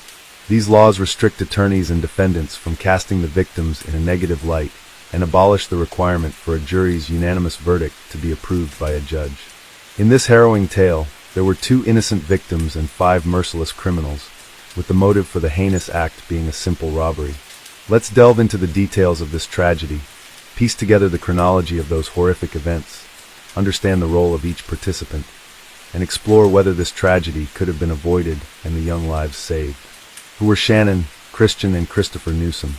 Hugh Christopher Newsom Jr., commonly known as Chris, was born on September 21, 1983 in Knoxville, Tennessee, to Mary and Hugh Newsom in a loving, large family. As the youngest child, he was adored by his family. Chris was athletic in his youth, particularly excelling in baseball during his school years. His coach believed he had a bright future in the sport, but a severe injury and a prolonged recovery process ended his promising athletic career. Nevertheless, Chris was a man of many talents. He was an excellent artist, played guitar, had woodworking skills, and was knowledgeable about cars and motorcycles. Dreaming of becoming a mechanic in his youth, Chris's passion for carpentry eventually took precedence. After high school, he attended the prestigious University of Tennessee, where he was a diligent student and ranked among the top of his class. Chamondale Christian was born on April 29, 1985 in the Cogdokes, Texas, the younger of two children to Dina and Gary Christian. She was raised alongside her older brother Chase, with whom she shared a close and affectionate bond. Notably, Dina had been diagnosed with infertility in her youth, and the birth of her two children was considered nothing short of miraculous. In 1997, the Christian family moved to Knoxville, Tennessee, where the children attended local schools, and the parents established a small but profitable family business. Dina conducted individual psychotherapy sessions at home. Shannon, sharing her mother's interest in psychology, was outgoing and kind-hearted. After high school, she pursued a degree in sociology at the University of Tennessee and worked part-time to save for her dream of buying a car. Her parents and brother helped her realize this dream on her 21st birthday, contributing towards the purchase of a silver Toyota 4Runner. It was on the university campus in 2006 that Christopher and Shannon met through mutual friends. She was just 21, and he was about to turn 23. It was love at first sight, and the couple became inseparable. Within a month, Chris introduced Shannon to his parents, expressing his desire to spend his future with her. Shannon reciprocated by introducing Chris to her family, who warmly welcomed him. In October 2006, a significant family dinner was held, attended by both their parents and siblings. Discussions revolved around the young couple's deep feelings and their plans to marry after graduating from university. Everyone was happy and full of hope for the future, blissfully unaware of the tragedy that would soon befall their families. Vanished on the way to a party, on January 6, 2007, Shannon Christian and Christopher Newsom were invited to a birthday party of a mutual friend. That Saturday, Shannon visited a beauty salon to prepare for the celebration, parking her car in a nearby underground garage where they planned to meet. However, Chris was delayed, leading to a slight argument between them as they were running late for the event. Their friends became increasingly worried when Shannon and Chris did not show up at the party. Known for their responsibility, it was unlike them to miss an event without notifying anyone. Attempts to reach them on their phones were unsuccessful. In desperation, Shannon's best friend repeatedly called her mother late into the night to check if everything was all right, but received no answer. The next morning, Dina, Shannon's mother, realized that her daughter had not come home. Initially, she was not overly concerned, assuming Shannon might have stayed over at Chris's place after the party. Besides, Shannon had a work shift on Sunday, so it was plausible she went straight to work from Chris's place. However, Dina's concern grew when she noticed several missed calls from an unknown number around midnight. Returning the call, she heard Shannon's friend's voice, informing her that Shannon and Chris had not shown up at the birthday party and were unreachable. This instilled fear in Dina, sensing that something terrible might have happened to her daughter and her boyfriend. Neither Shannon nor Chris was answering their phones, and Chris's parents were equally surprised, believing he was staying at Shannon's place. Further anxiety arose when it was discovered Shannon had not shown up for work either. The worried parents immediately contacted the police, but the response was lackluster. The officer suggested the couple might have simply sought some alone time and lost track of it. They also followed the protocol that an adult is considered missing only after 24 hours without contact. But for Shannon and Chris, those 24 hours were critical. Not willing to wait, the parents and friends of the young couple began their own search. They contacted everyone they knew, visited hospitals, distributed flyers with their photos, and set up social media groups appealing for any information about the missing students. Despite their efforts, no useful information surfaced. The last known sighting of Shannon was at the beauty salon she visited on Saturday. According to the hairstylist who attended her, Shannon only talked about the upcoming party and had no plans to stop anywhere else on the way. A gruesome discovery along the railroad tracks. It wasn't until Monday, January 8th, that the police finally began their search for the missing young couple, Shannon Christian and Christopher Newsom. By this time, thanks to the efforts of their parents and friends, almost the entire city was aware of their disappearance. The day before, on Sunday, there were rumors about a horrifying discovery near the railroad tracks, but no concrete information was available. A railroad worker inspecting the tracks in his assigned area stumbled upon what appeared to be severely damaged human remains on the embankment alongside the tracks. The body was in a horrific state, with multiple injuries, and had been doused with a flammable liquid in an attempt to burn it. The police, responding to the scene, cordoned off the area and conducted a thorough examination. However, they were unable to find any significant clues or leads. After taking necessary photographs, the remains were sent to the morgue for an autopsy to determine the cause of death and to attempt identification, though it was clear that the extensive damage and effects of the fire would make this difficult. Forensic experts determined that the body belonged to a young man who had suffered a brutal death. The victim had multiple injuries inflicted while he was alive, indicating prolonged and severe assault. Almost all of his teeth had been knocked out or damaged by blows. He had been shot 3 times, twice in the back and a final, fatal shot to the head. Additionally, traces of seminal fluid from at least 3 different men were found in his body, along with distinctive tears, suggesting repeated violent assaults. When police checked recent reports of missing young men, Christopher Newsom fit the description in age, height, and build. The officers contacted his parents and requested DNA samples for confirmation, but strongly advised against personal identification at the morgue as the burnt remains barely resembled human features. Unfortunately, the DNA analysis confirmed that the body belonged to the missing student, Newsom. The search for Shannon. Despite the distressing news about Christopher, Shannon Christian's parents still clung to the hope that their daughter was alive, possibly being held somewhere. Her mobile phone was last pinged on the day the couple disappeared in one of Knoxville's more troubled neighborhoods, a place they wouldn't have visited by choice. This indicated that they were likely brought there against their will, and Shannon might still be held in the area. In a secluded alley of this neighborhood, Shannon's Toyota 4Runner was found abandoned. It was in a terrible state, so much so that Dina and Gary Christian hardly recognized their daughter's car. The SUV was dirty, scratched, with broken headlights and deflated tires. All of Shannon's personal belongings were missing from the car, which was littered with cigarette butts, and the seats were torn and stained. The driver's seat was pushed far back, suggesting that a large adult male had been the last one to drive it. A crumpled envelope with the address 2316 Chipman Street was found on the floor between the seats, likely dropped by the perpetrator. A local witness reported seeing 4 African-American males driving the SUV that Saturday evening, a vehicle that stood out in that area. Fingerprints on the envelope led the police to Lamarcus Davidson, previously convicted for serious offenses. His residence, located in an industrial area near a wasteland, lacked witnesses. When no one responded to the police's knock and offered to surrender, they forced entry, hoping to find Shannon alive inside. Inside the house, they found Shannon's purse, a stuffed toy from her car, as well as Christopher's headphones and baseball cap, a knife with blood traces, torn and blood-stained fragments of women's clothing, and Shannon's lifeless body were discovered in the house's trash chute system, hidden under dirty sheets. She was bound in the fetal position and wrapped in 5 trash bags. Experts later concluded that she likely passed away in the early hours of Monday, January 8th. This tragic finding suggested that if the police had begun their search immediately after the missing persons report, rather than waiting for 24 hours, Shannon might have been saved. A horrific state of suffering. The condition of Shannon Christian's body was a horrifying sight even for seasoned forensic experts, as there was not a single untouched area on her.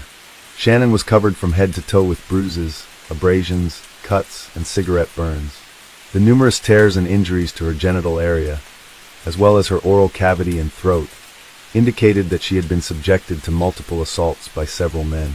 Shannon sustained a serious head injury and internal bleeding in the abdominal area, likely resulting from being kicked. Furthermore, the merciless assailants inflicted several penetrating, though not fatal, stab wounds on her and extinguished dozens of cigarettes on her skin. In a brutal attempt to destroy DNA evidence on her body, the perpetrators doused her with household bleach, paying particular attention to bleeding wounds and her genital area. She was also forcibly made to ingest bleach. After these torturous acts, Shannon, still alive, was wrapped in 5 trash bags and then shoved into a household trash chute, covered with sheets and rags. She slowly suffocated and bled to death, helplessly trapped with no chance of escape or calling for help. 5 merciless perpetrators. Lamarcus Davidson, in whose house the mutilated body of Shaman Christian and personal belongings of the deceased Christopher Newsom were found, was immediately declared a fugitive. The police also tracked down another suspect, Eric Boyd, whose traces were found at the crime scene. Boyd was apprehended on January 11th without resistance and agreed to cooperate with the investigation, claiming he wouldn't go to prison for crimes he didn't commit.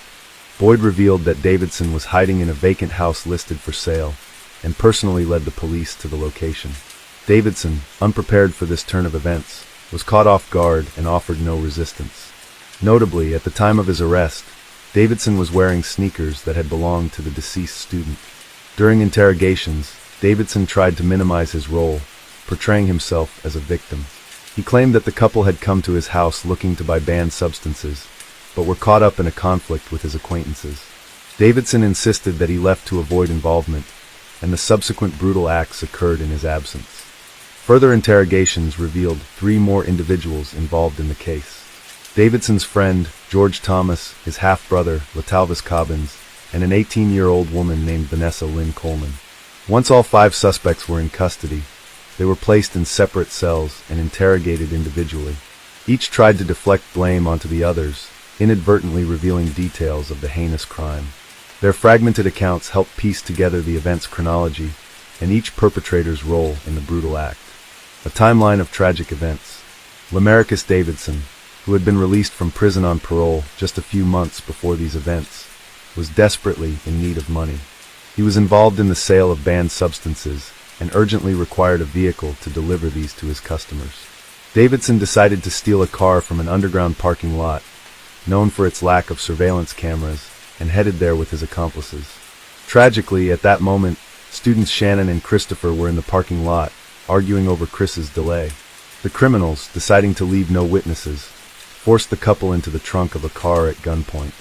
The pair was taken to Davidson's house, where they were brutally beaten and repeatedly assaulted.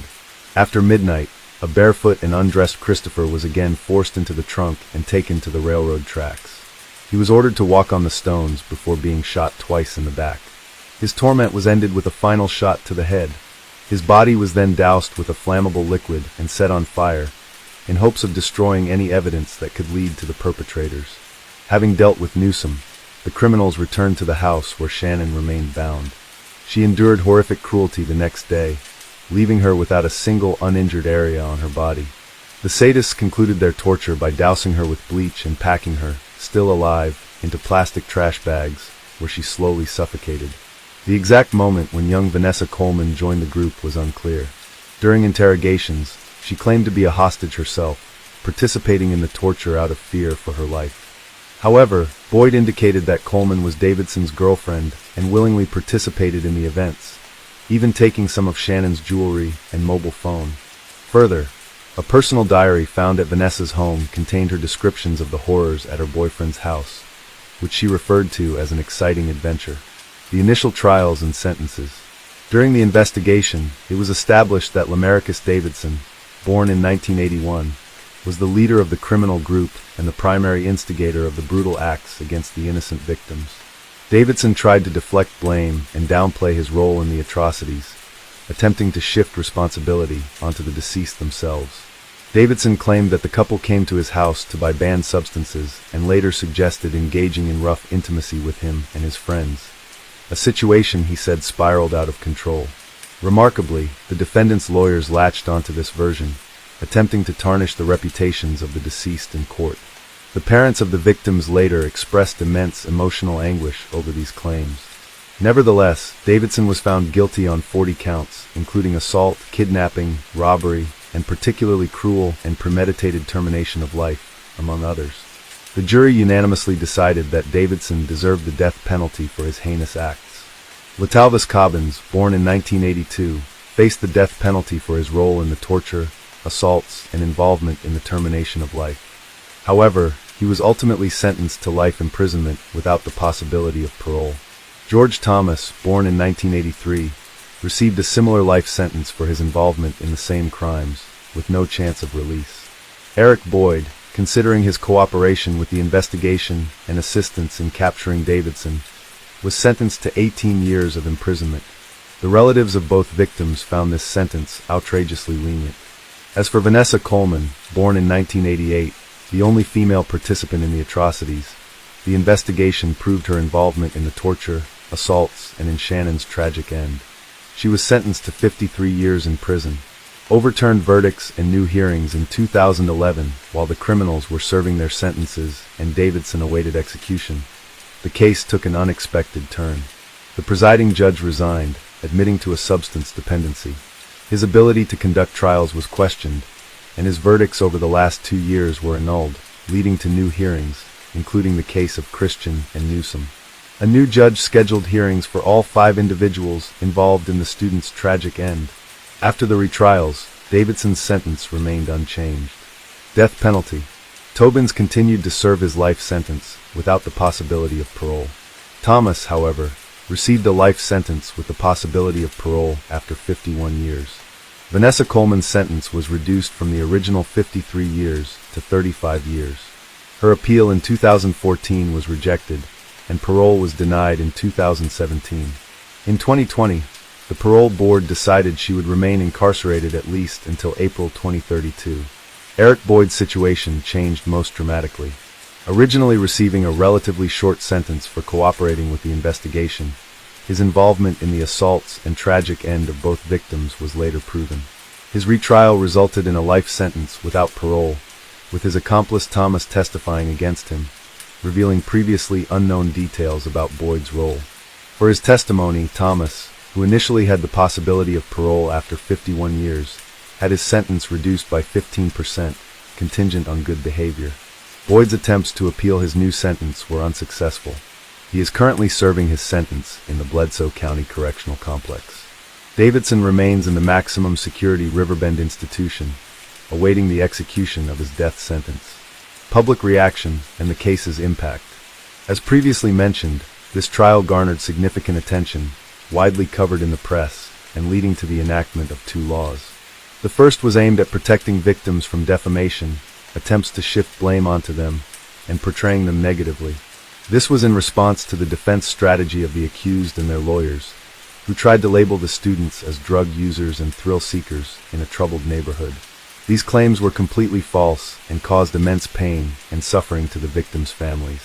The second law eliminated the need for a judge's signature on a jury's unanimous verdict, which, if in place during this case, could have prevented the need for retrials and sentence reviews. The house at 2316 Chipman Street, which became a torture chamber for the young couple, was demolished in the fall of 2008. A memorial was erected on the site in honor of Shaman Christian and Christopher Newsom. In memory of Christian, a golf tournament and a Christian charity foundation were established, providing support to victims of violence. Similarly, a foundation in Newsom's name was created, holding annual memorial baseball tournaments at Halls Park, and awarding a scholarship named after the deceased student and former baseball player. It's important to note that, despite the public outcry and widespread attention, the media initially misrepresented details of the case, either accidentally or intentionally. Many believed that the variations in reporting and delayed coverage were influenced by racial motives, as the victims were white and the perpetrators were African American. However, the head of the Association of Criminal Writers and Editors noted, "I can't confidently say that this case would have received more attention if 5 white criminals had been accused of committing similar atrocities against 2 black individuals." Additionally, the Knoxville police chief stated that there was no evidence to suggest these crimes were committed based on racial animosity. Duncan had attended UK boarding school and, like his father, joined the army, training in signals. He'd been engaged to a UK woman, but ended it before being posted to Germany, where he met Penny. Dazzled by Penny's beauty, Duncan was rude at first, but later adored her. A few months on, he plucked up the nerve to visit, and they became an item. They fell fast, spending all the time they could together. In '83, Duncan was reassigned to the UK, and before departing, he asked Penny to marry him. They wed the next year, when she was 18, and he was 23. The couple relocated to Wiltshire, with Duncan enrolling at the Royal Military College, while Penny pursued her studies. Their newlywed years were blissful, marked by shared adventures, travel, and a mutual passion for diving learned on vacation. Eventually, Duncan received a posting to Northern Ireland at the height of the Troubles. Penny accompanied him, which was an unusual step, as most British Army wives stayed in the UK due to the dangerous and volatile situation. They settled in County Armagh, the smallest county in Northern Ireland, home to Loch Ness, the largest freshwater lake in the UK and Ireland. In February 1990, Duncan and Penny decided to set up an Army diving club to expand their social circle. Duncan was the more confident diver, providing instruction, while Penny handled the administrative work. One of the members who joined to learn diving was a young woman named Susan Christie, a petite soldier and member of the Ulster Defence Regiment, UDR. Susan was the daughter of a non-commissioned officer in the UDR, and it was said that she had her father wrapped around her little finger. She was very driven and planned to follow in her father's footsteps, joining the UDR before her 21st birthday. She was initially part-time, but excelled as she was a perfectionist, which suited Army life. She was an attention seeker who flirted skillfully to captivate men, but never went too far. Yet, she'd pout and act like a brat if denied that spotlight. This behavior only intensified when she joined the diving team. Susan flirted with Duncan, a married man, and they began a physical affair. Though Duncan claimed it was just a fling, and he loved his wife Penny, their relationship escalated, with Duncan taking Susan's virginity and them meeting for sex in secret.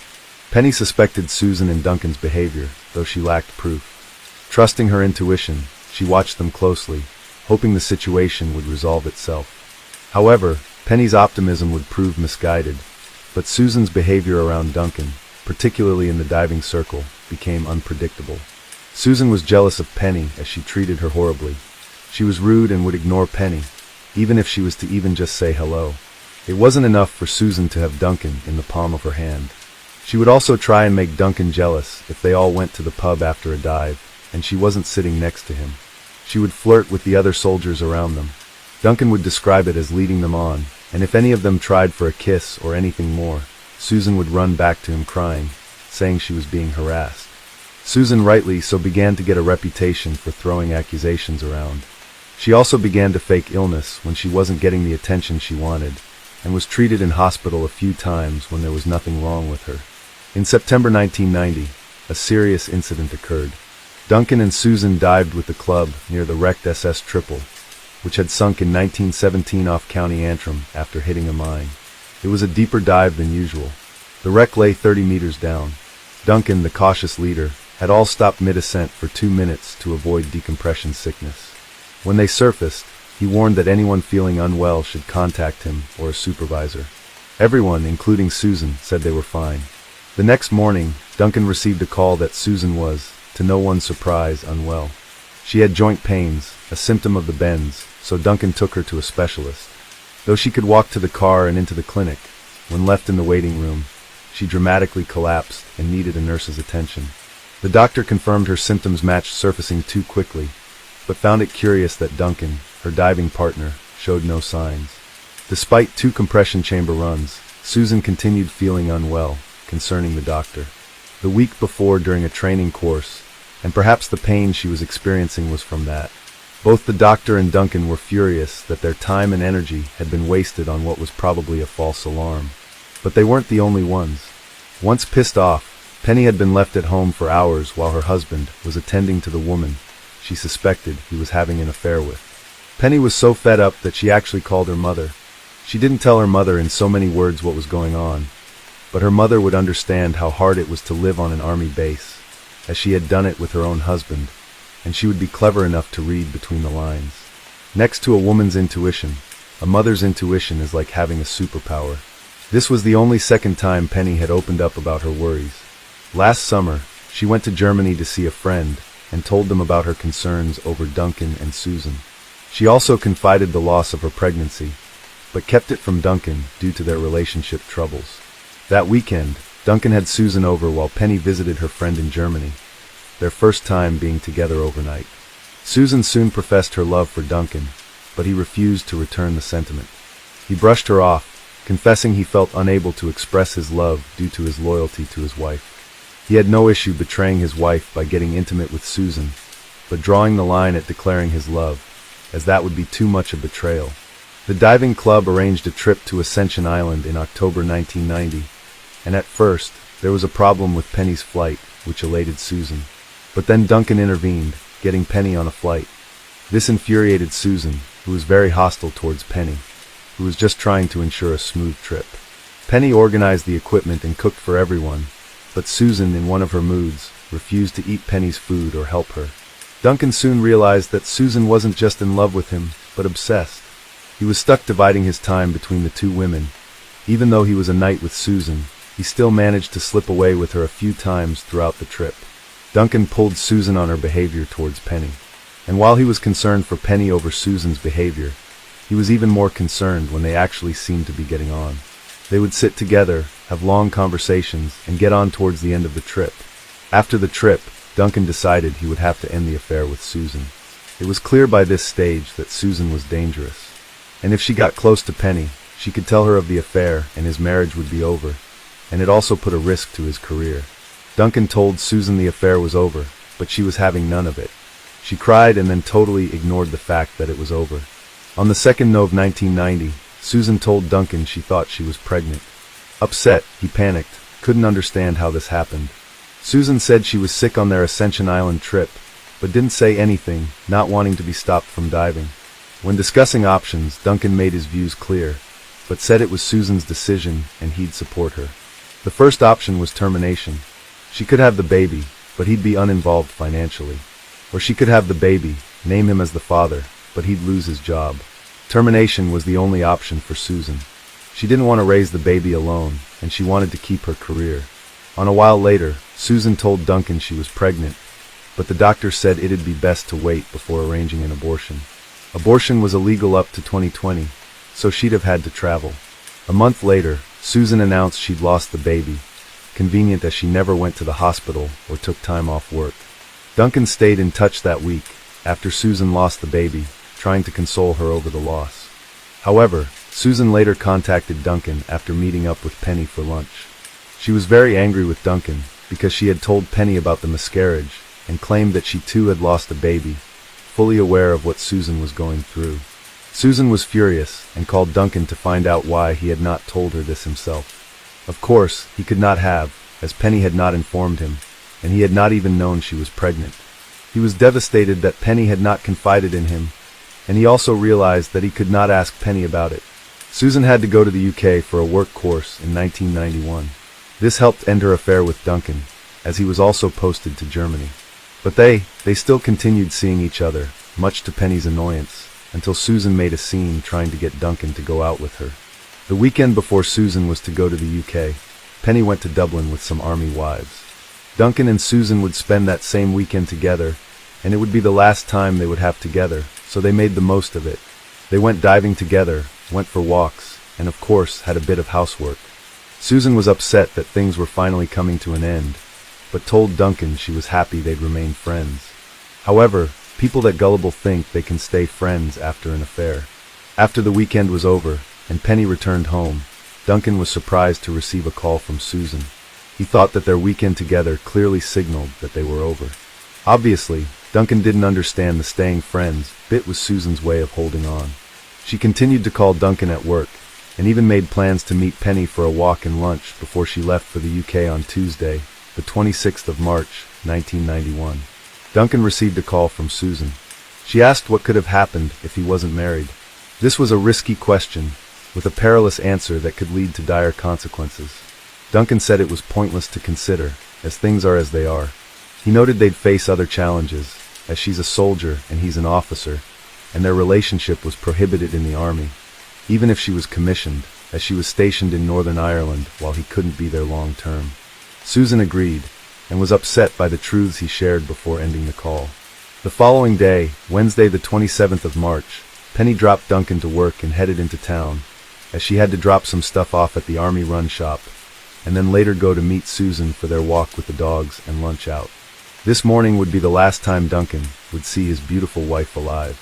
Penny also had to prepare for a visit from her parents, and was busy at home getting things ready. Penny told Duncan she was not looking forward to her lunch days with Susan, as she had rescheduled twice already, and she was really too busy that day to meet with her, but she decided to go anyway. Later that morning, Duncan received a call from Susan, asking if he knew where Penny was. She tried ringing the house, but no one answered. She couldn't remember if they were supposed to meet at 11 a.m. or 11:30 a.m. Duncan, exasperated by the call, told Susan to go to the meeting place at 11 and wait there for Penny, then ended the call. Duncan headed out of the office that afternoon, known for a fitness test, which was a 3-mile run. As he returned to the office, he met with his commanding officer, who was not looking too pleased. Duncan thought he was coming to tell him that he was not going to be going to Germany, but instead he had graver news. He sat Duncan down and told him that Penny was dead. At first, Duncan could not take in the information. His commanding officer continued to tell him about the circumstances of Penny's death. It became more real. Penny was out for a walk in John Cara Forest and collapsed with her dogs and was attacked. He was told that there was another woman with her, and she was injured and brought to the hospital. Duncan knew straight away who this woman was, but that didn't concern him straight away. He knew Penny's parents were to arrive in a few hours, and he would have to break this devastating news to them, and also had the ordeal of telling his own parents. The police secured the area where Penny's body was found, and they took witness statements from a family who had been having a picnic nearby. When Susan emerged from the forest, crying, screaming, and bloodied, she was unable to stand properly, and her hands were covered in blood. Her clothes were ripped, and she had scratches on her face and a stab wound to her torso. The woman of the family went to help Susan, and her husband went to call the police. Susan meanwhile begged for someone to find Penny. After she explained that they were both attacked by a man, and she had managed to escape, but that Penny was still in the forest, the police arrived and went into the forest. A local doctor treated Susan for her injuries.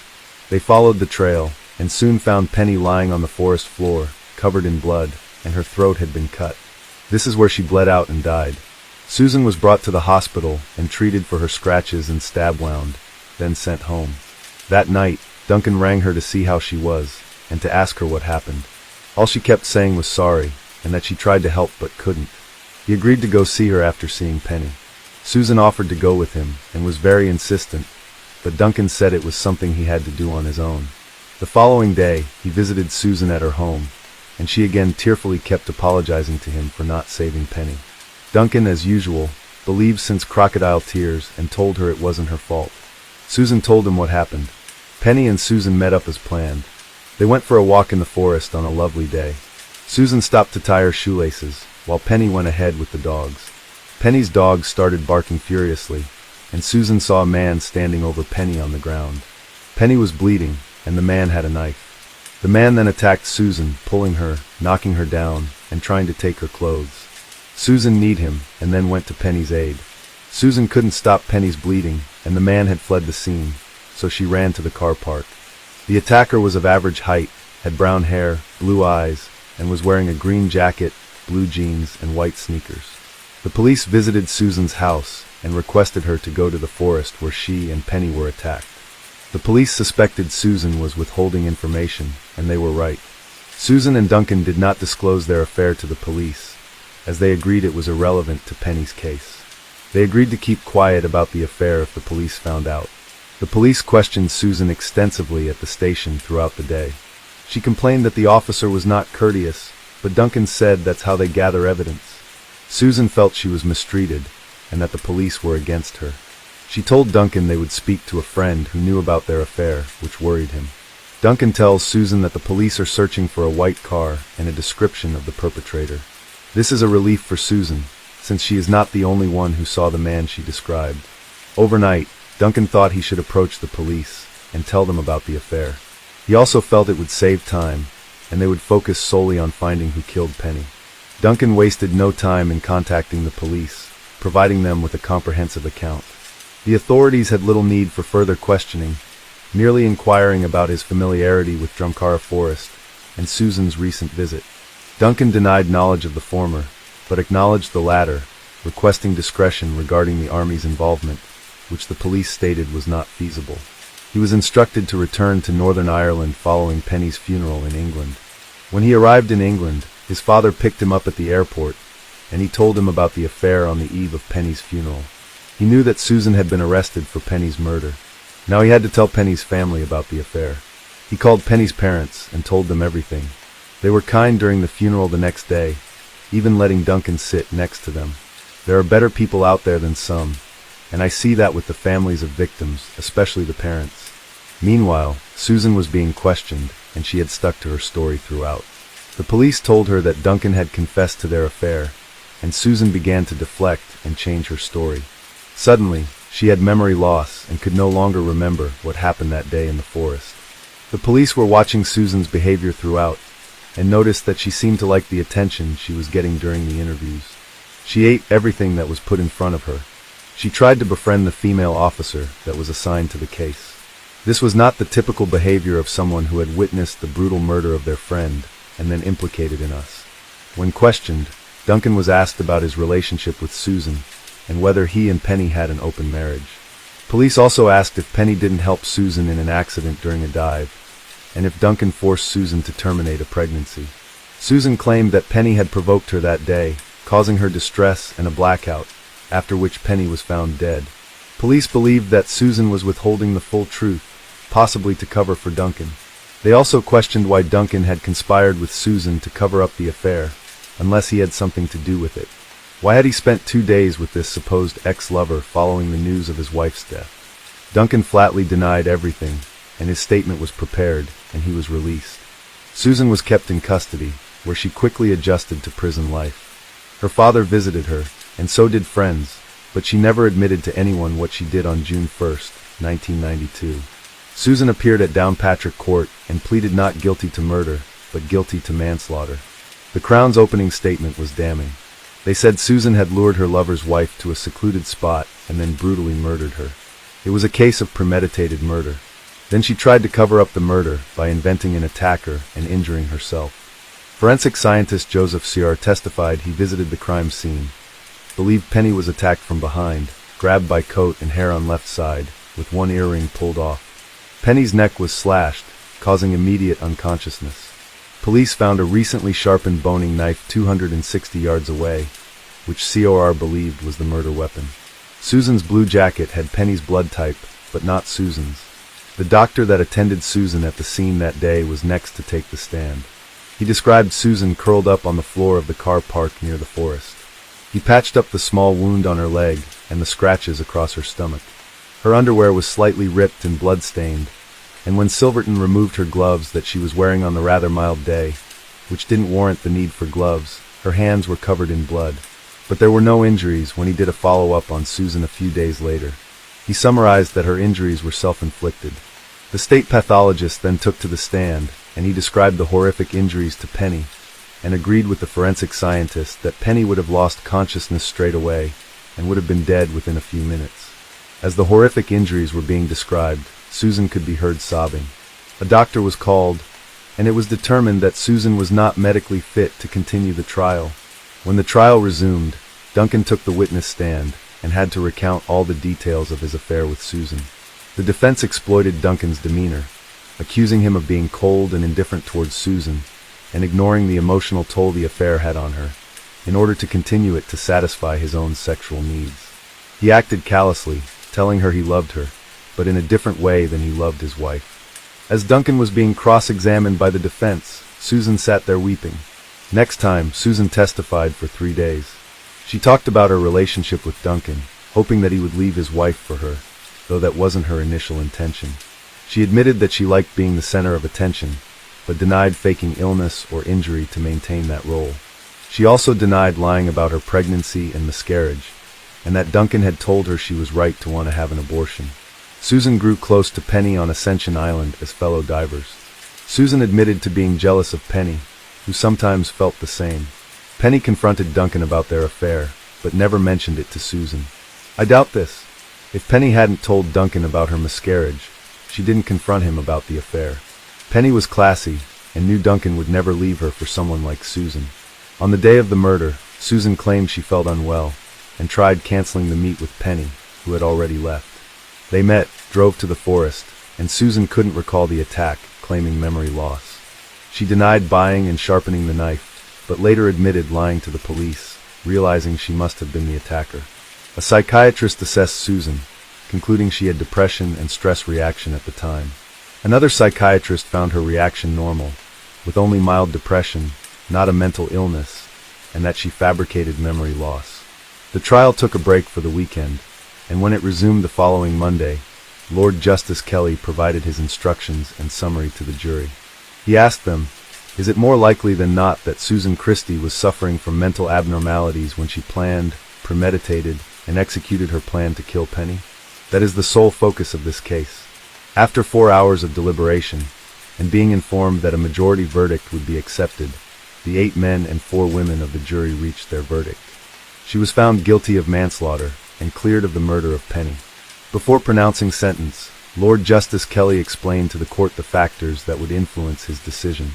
He acknowledged the gravity of the offense and the devastating impact of Penny's death on her loved ones. However, he also had to consider the personal circumstances that drove Susan to commit the crime. He pointed out that Susan was a young woman with no prior criminal history and no experience of physical relationships. The judge stressed that her affair with Duncan had triggered the events that led to Penny's death, and he was confident that Susan was unlikely to repeat such a heinous act. In the end, the judge sentenced Susan to a mere 5 years in prison for the heinous crime of slitting Penny's throat. It's shocking that such a lenient sentence was handed down. Upon hearing the verdict, Penny's mother was overcome with grief, crying out and shaking with emotion. In contrast, Susan showed no immediate reaction to the news. The public was outraged by the leniency of the sentence, and rightly so. Regardless of the circumstances that led Susan to kill Penny, it's clear that Penny was the true victim. The judge's consideration of Susan's age was irrelevant in this case. After all, Penny was only 24 years old when her life was brutally cut short. Where was the judge's consideration for her youth? This injustice is infuriating. The Attorney General's office referred the case to the Court of Appeal to review Susan's sentence. In 1994, a 3-judge panel examined the case and ruled that Susan didn't have depression, as she was never treated for it and didn't miss work. They found she planned the killing and tried to cover it up. Her sentence was increased to 9 years. Susan was released from prison in October 1995 after serving just short of 5 years, including time served on remand. While preparing for release, she worked outside the prison. One of her colleagues described her as a man-hungry schemer, and a businessman that had worked with her since she fully left prison described her as the most manipulative person you were ever likely to meet. "I wouldn't trust her as far as I could throw her." Duncan never visited her in prison, and she was dishonorably discharged from the army. It is said that she changed her name and disappeared. Hello friends, welcome to our channel. Today we're going to take a look at another horrible case with you. The case of Lauren Stewart. Lauren Stewart, a 45-year-old woman, seemed to live a life of perfection.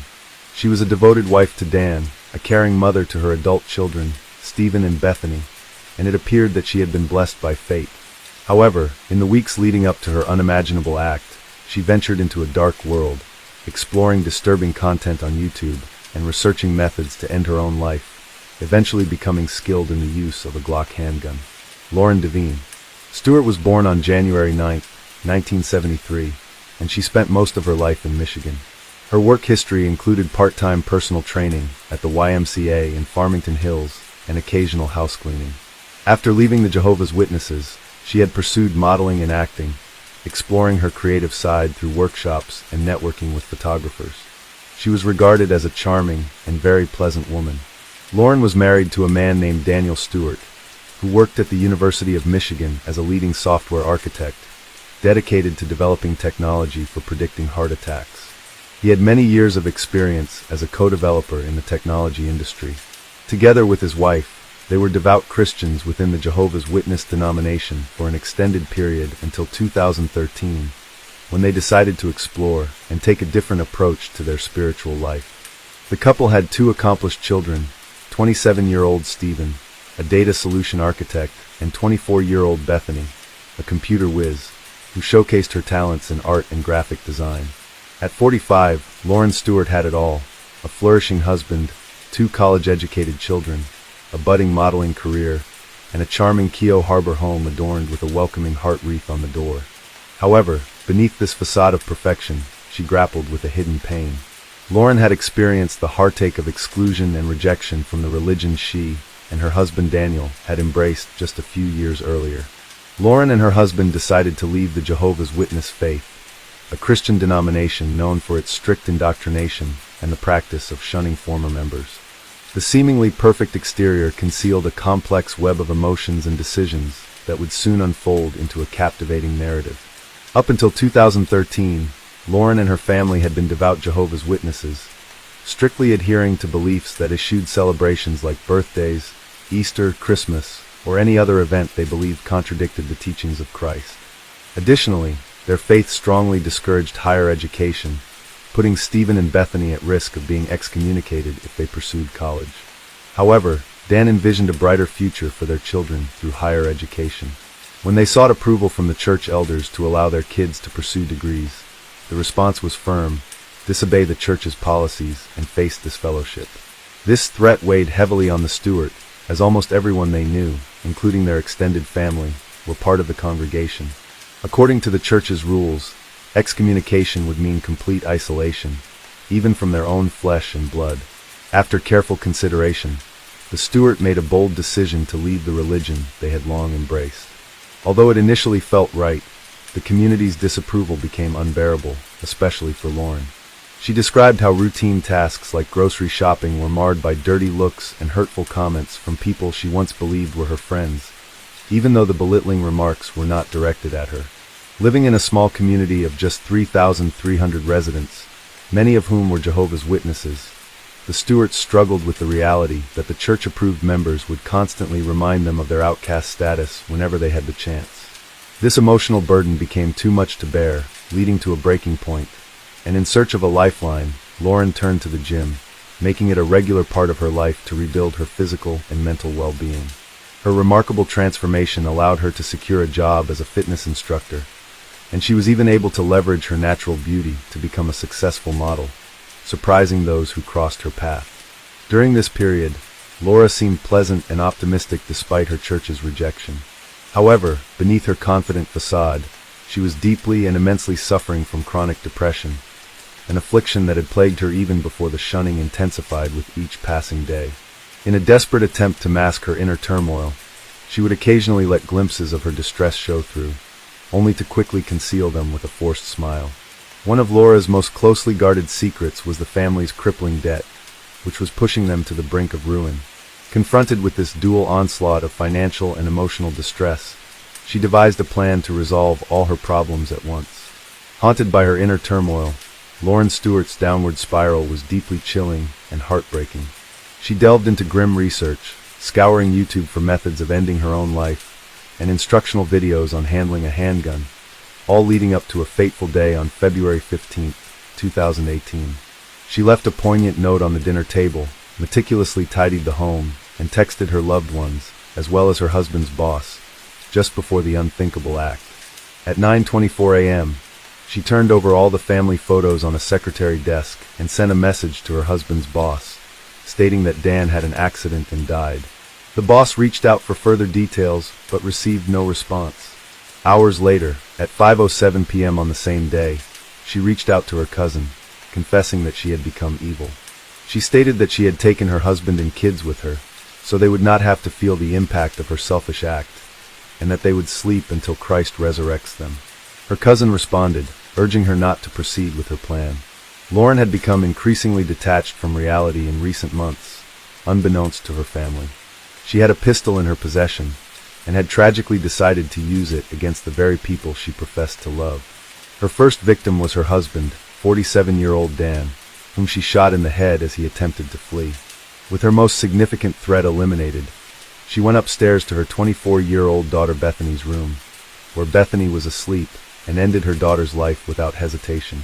Next, her son Stephen, who lived in his own place across town, unknowingly arrived at the family home, lured by false pretenses. With his back turned, unaware of the imminent danger, Lauren, the mother he loved, shot him at point-blank range. The horrifying scene didn't end there, as Lauren took the life of the family dog, placing its body in the bathtub. A neighbor had heard these shots, but assumed someone was slamming doors. The house became a chilling temporary morgue. and Lauren meticulously tidied up. The darkness culminated as Lauren turned the gun on herself, using a method she had researched online. The cousin who Lauren had texted tried texting her back, but Lauren never responded. The next morning, on February 16th, the cousin went over to her house with a friend, and when they received no response at the door, they contacted the police for a check. When the police arrived at the house that morning, the kitchen was organized, the refrigerator was stocked, and handwritten labels were on various items, with a calendar hanging on the refrigerator. Their discovery began with the family dog in the bathtub, triggering a chilling response from the officers who feared there was an active shooter. They found Stephen Stewart on the floor, believed to have been shot while seated on a chair in another room. Bethany lay lifeless, shot in her sleep with a pillow, muffling the sound. Dan Stewart was discovered on the basement floor in front of a couch, his right hand still in his jeans pocket. The slightly pulled white pocket liner on his left pocket suggested he was standing when he was shot, and attempted to react, thus pulling the pocket liner. Upstairs, Lauren was discovered at the base of the stairs, a pistol by her side, her self-inflicted wound between the eyes echoing her online research. 2 notes were found on the dinner table. One was for the medical examiner, while the other, a chilling suicide note, exposed Lauren's inner turmoil. She wrote, "I allowed evil into my heart when I chose not to accept God's free love, and it made me sick inside. I killed my family because I know my death would stumble them. At least now they will not suffer, and will be resurrected to life forever in peace." As the police investigated the Stewarts' lives, a complex and puzzling picture began to emerge. Interviews with family, friends, and neighbors described the couple as reclusive, with a sense of estrangement after leaving the Jehovah's Witness church. Lauren's past was marked by her own personal challenges, and some family members said she suffered from depression, which was further exacerbated by the demands of motherhood. In recent years, she became increasingly fixated on religion, often engaging in impassioned outbursts. Her family members, including her father and sister, revealed the extent of the emotional distance that had grown over time, and they had not spoken to her in years. Her mother had passed away when she was 13 years old. Estranged for years, they saw Dan as the catalyst pulling Lauren away from them, and never really cared about him. They also shared troubling insights about the couple's mental health, characterizing their relationship as a fusion of mutual distress. To those who knew Lauren, her defiance of the Jehovah's Witness faith marked her as an apostate, a label that spoke to her outspoken opposition to the organization and her decision to leave it. The heart-wrenching tragedy left a deep scar on the lives of those who knew the family intimately. Joyce Taylor, a longtime family friend, was visibly shaken, believing that the murders were a direct consequence of the Stewards' rejection by the Jehovah's Witnesses. Taylor and other former members shed light on the harsh reality of leaving the faith. They explained that once you depart from the church, even your own family members who remain within its fold are forbidden from interacting with you, a severe form of shunning that takes a heavy emotional toll. According to Taylor, Lauren and Daniel's desire to provide their children with a college education clashed head-on with the religion's teachings, which frowned upon such pursuits. The collision between their aspirations and the rigid doctrines of their faith set the stage for a tragic unraveling. They were shunned everywhere, in every way possible. As Taylor said, if Lauren went to the grocery store, they didn't look her in the eye. When you're raised a Jehovah's Witness, they choose your friends, they choose who you associate with. And if you go against that, they will disfellowship you or shun you. In a shocking turn of events, Joyce Taylor stormed into a Kingdom Hall meeting in Union Lake, seizing the moment to confront the congregation. Standing on a chair, she boldly criticized the gathering, her voice resonating with a mix of anger and sorrow. "Excuse me, everyone," she declared. "My name is Joyce Taylor. 2 days ago, 4 people died as a result of your shunning process." Taylor's outburst sent shockwaves through the room as she pushed away congregants and vented her pent-up frustration, shouting, "5 years ago, you people pulled your support from this small family. The only support they had was you people. You turned them away, and you shunned them. And for what?" she exclaimed. "Because they wanted to raise their children as they saw fit." The police were aware of the family's issues with their former church, but declined to comment. Police records detailed how Lauren had recorded a poignant 2-minute video on February 6th at 11 p.m., explaining the depths of her despair. She cited a multitude of issues, expressing her inability to carry on, and her desire not to burden others any longer. Abandoned by her church family, Lauren found herself drowning in a relentless sea of despair, with what she believed to be the only escape, death. Convinced that ending her own life was the solution to her unbearable suffering, she made the agonizing choice to also take the lives of her loved ones, sparing them what she perceived as the inevitable shame and suffering that her actions would bring upon their household. Police records painted a grim picture of Lauren's mental state in the lead-up to the tragedy, noting her unmistakable signs of severe depression and increasingly abnormal behavior. It appeared that she had immersed herself in a personal interpretation of religion, intensifying her depression. Shockingly, she never sought professional help or counseling, and no prescription drugs or alcohol were found in her system. However, traces of marijuana were discovered not just in Lauren's system, but also in her husband and sons. The police investigation unraveled a complex web of factors contributing to her devastating actions. Loneliness, the severed ties with family and friends over religious differences, and deep-seated emotional scars stemming from alleged childhood sexual abuse, all converging to amplify her anguish and ultimately driving her to commit the unthinkable. In a striking testament to the estrangement within the family, Lauren's sister's response spoke volumes. She exhibited a somber demeanor and expressed a surprising lack of surprise when hearing the news of her sister's actions, demonstrating just how far Lauren had drifted from her own sister, who even showed little regret about the tragedy. While the motives behind Lauren Stewart's horrifying actions may have been due to the profound isolation imposed by her former church and her childhood trauma, it begs the question, could things have taken a different turn had she reached out for help when she felt suffocated by her circumstances? Tragically, rather than seeking counseling or professional guidance, Lauren chose a path of self-destruction with devastating consequences for all involved. As we reflect on this heartbreaking tale, our thoughts are with the victims whose lives were tragically cut short and the loved ones they left behind.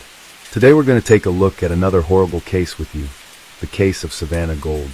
In 2017, Sherry's world was turned upside down in Florida when her daughter Savannah failed to show up for work at the restaurant where she was employed. Sherry was unaware that this ordinary day would be the last time she'd see Savannah. An hour later, the restaurant called Sherry to inform her that Savannah hadn't arrived for her shift, which was unusual since she had never missed work before. However, the events that unfolded after that call were even more bizarre.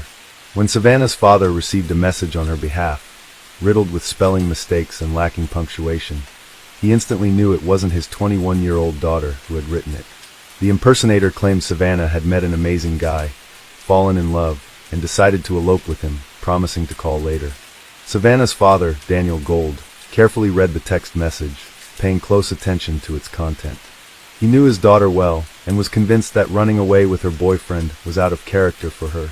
While Daniel studied his phone screen, trying to make sense of the message, Savannah's older brother Chris received a similar text saying she was leaving with her boyfriend and that she was okay. Daniel's instincts told him something was wrong, so he immediately started calling his daughter's phone, only to find it turned off. Savannah Page Gold was born on April 26, 1996, to Daniel and Sherry Gold. She lived with her parents and older brother Chris in Jacksonville, Florida. Savannah enjoyed various hobbies, including playing lacrosse, drawing, and dancing. Those close to her believed she embodied her last name, being a loving, kind, and caring person always willing to help others. After graduating from high school, Savannah turned down a college scholarship for art and design to care for her mother, Sherry, who had been diagnosed with cancer and was undergoing chemotherapy. To support her mother, Savannah took on household responsibilities and also worked as a waiter at Bonefish Grill, a restaurant. By the summer of 2017, she had been working at the restaurant for 2 years. On August 2nd, Savannah left for work at around 5 p.m., wearing her uniform, as her shift was scheduled to start at 5:30 p.m. However, less than an hour later, Sherry received a call from the restaurant asking why Savannah had not shown up for work. This surprised Sherry, as she knew her daughter was responsible and had seen her leave the house in her uniform, indicating that she had indeed gone to work. After Savannah's father received a suspicious phone call, her father and brother started getting strange messages that they didn't think were from her. They suspected someone was impersonating Savannah. Before this, Savannah's father had tried to contact the police, but he couldn't reach his daughter. She was reported missing, and the police launched a search for her. Since sending those messages, Savannah's phone and media accounts have been inactive. The police first went to the establishment where she worked to investigate. They found her unlocked car in the parking lot, about 120 yards from the restaurant entrance. Her personal documents, wallet, cards, cash, and other valuable items were still inside the car. It was clear to the police that the story about Savannah running away with her lover was a lie.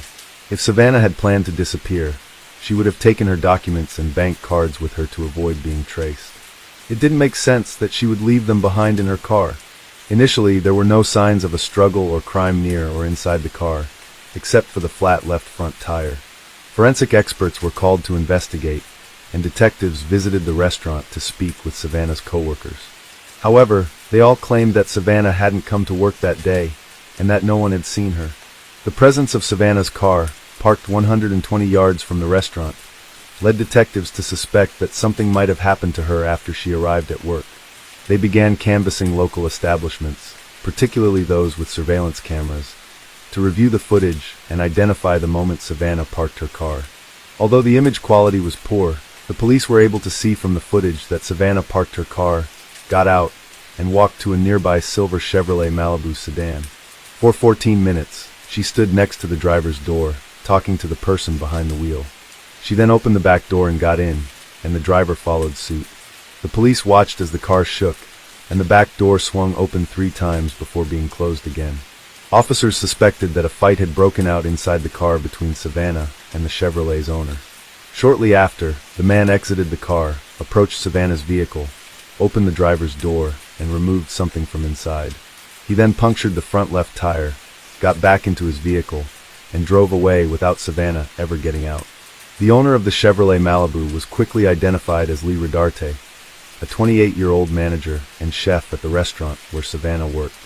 He had helped distribute flyers with Savannah's picture during the police investigation and claimed not to have seen her for about 3 weeks, citing their different work shifts. However, when detectives re-interviewed restaurant employees, they discovered that Lee and Savannah's relationship went beyond a professional one. Several people came forward to reveal that the two had met secretly after hours and were romantically involved, a fact that Lee had failed to disclose to the police. On August 5th, during his work shift, Rodarte was arrested and taken to the police station for questioning. When he arrived, he immediately warned the detectives that he struggled with reading and writing. In response, they thoroughly explained his rights, including his right to an attorney, and the fact that anything he said could be used against him in court. Rodarte then admitted that he had previously lied to the police when they interviewed the restaurant staff, saying he hadn't seen Savannah in a long time. In reality, he had seen her on the day she went missing, but he was afraid that if he told the truth, he would become a suspect in her disappearance, which is why he had lied. Lee said he had met Savannah about 2 years ago when she started working at the restaurant. However, their socializing outside of work began around 8 months ago. At that time, he was already in a relationship with someone named Chelsea. When Chelsea discovered he had been unfaithful to her, she ended their relationship. Rodarte claims he dated Savannah for 3 months before she started using illegal drugs, which led him to end their relationship and reunite with Chelsea. Following the breakup, Rodarte and Savannah allegedly agreed to maintain a professional relationship, limited to their work at the restaurant, as per company policy prohibiting romantic relationships among employees. Rodarte also states that Savannah had disclosed their intimate relationship to other waiters, with the intention of getting him fired. Lee last saw Savannah on a Wednesday afternoon. He drove to the mall on August 2nd to talk to her and persuade her not to spread rumors about their relationship, as he feared losing his job at the restaurant where he had worked for 5 years. When he met her, Savannah had just taken a strong substance and was panicking, so she asked if she could sit in his car for a bit. Once inside, Lee demanded that she stop telling people they were still dating. Savannah asked him to join her in the back seat so they could talk. After moving to the back seat, Lee again asked Savannah to stop spreading rumors, but she refused, saying she would do as she pleased. This response infuriated Lee, who then got out, slashed a tire on Savannah's car, and returned. When Savannah asked why he had done it, Lee admitted he was upset and angry. Next, as Rodarte claimed, Savannah exited his vehicle and headed towards the mall entrance, but didn't reach it. Instead, she got into an old green Ford pickup truck with tinted windows. At this point, she was holding her phone. However, detectives were aware that Savannah never left Rodarte's car and that he was lying. Unbeknownst to Rodarte, the police had surveillance footage that disproved his claim, showing no Ford pickup truck and Savannah remaining in his car. When asked about subsequent events, Lee stated that he drove home, even detailing the streets he took. Notably, the man had scratches on his arms and neck, which he attributed to a workplace injury when questioned about their origin. When detectives directly asked Rodarte about Savannah's whereabouts, he claimed to have no knowledge. The detectives adjusted their questioning strategy. At first, they listened attentively to his stories, showing interest, but soon they applied gentle pressure. They informed him straightforwardly that evidence contradicted his claim that Savannah had exited his car. After a brief time, Rodarte altered his statement, asserting that he and Savannah had gone to his residence, and then she departed. The detectives remained skeptical and urged him to reveal the entire truth, considering Savannah's family's well-being. Rodarte ultimately admitted to fatally snapping Savannah's neck during a back-seat argument in his vehicle. Following their departure from the parking lot, he sent messages to Savannah's father and brother from her phone before discarding it out the window. Rodarte returned the body to his intending to dispose of it by fire, but he soon discovered it wasn't as simple as he thought. Instead, he dug a hole and buried the body, only to later exhume it, wrap it in a blanket, and drive approximately 8 miles from the restaurant to a nearby pond, where he discarded the body. Although the autopsy couldn't determine the exact cause of Savannah's death, the examination revealed that her neck wasn't broken, as Rodarte had claimed, and no illegal substances were found in her body. However, forensic experts discovered that the thyroid cartilage in Savannah's throat was fractured, suggesting strangulation, and roughly 75% of her body exhibited fire damage. Despite confessing to the crimes, Rodarte maintained his not guilty plea on charges of second-degree murder, tampering with evidence, and abuse of a dead body. The autopsy revealed that the condition of Savannah's body was too compromised to determine an exact cause of death. Contrary to Rodarte's claims, her neck was not broken, and no illegal substances were found in her system. However, the autopsy did indicate that Savannah was strangled, as her thyroid cartilage was broken, and approximately 75% of her body had been burned. Rodarte's confession was revoked at trial, where he claimed he acted in self-defense, alleging that Savannah had initiated the strangulation. This reversal put Savannah's family through additional trauma, forcing them to attend numerous court hearings. Cher Gold, Savannah's mother, has battled recurring cancer during this ordeal, but she remains committed to attending every hearing alongside her family. They have been present at 26 out of 27 hearings, enduring the emotional toll of facing Rodarte, the man responsible for their daughter's death. The family's primary concern now is to bring this painful process to a close and secure justice for Savannah. Lee Rodarte was not the only family member to be charged with murder. In 2016, a year before Lee committed his crime, his sister Amber Camarillo, then 26, and still known by her maiden name Rodarte, shot and killed a woman during a dispute over a car. She received a 20-year prison sentence.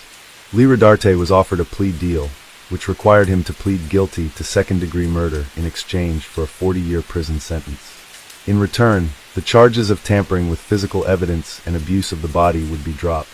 After consulting with his attorneys, Rodarte accepted the deal and was sentenced to 40 years in prison on March 11, 2021. Following the verdict, Savannah's family expressed gratitude to everyone for their support. Daniel Gold stated that they loved Savannah and were overwhelmed to discover how many others also cared for her.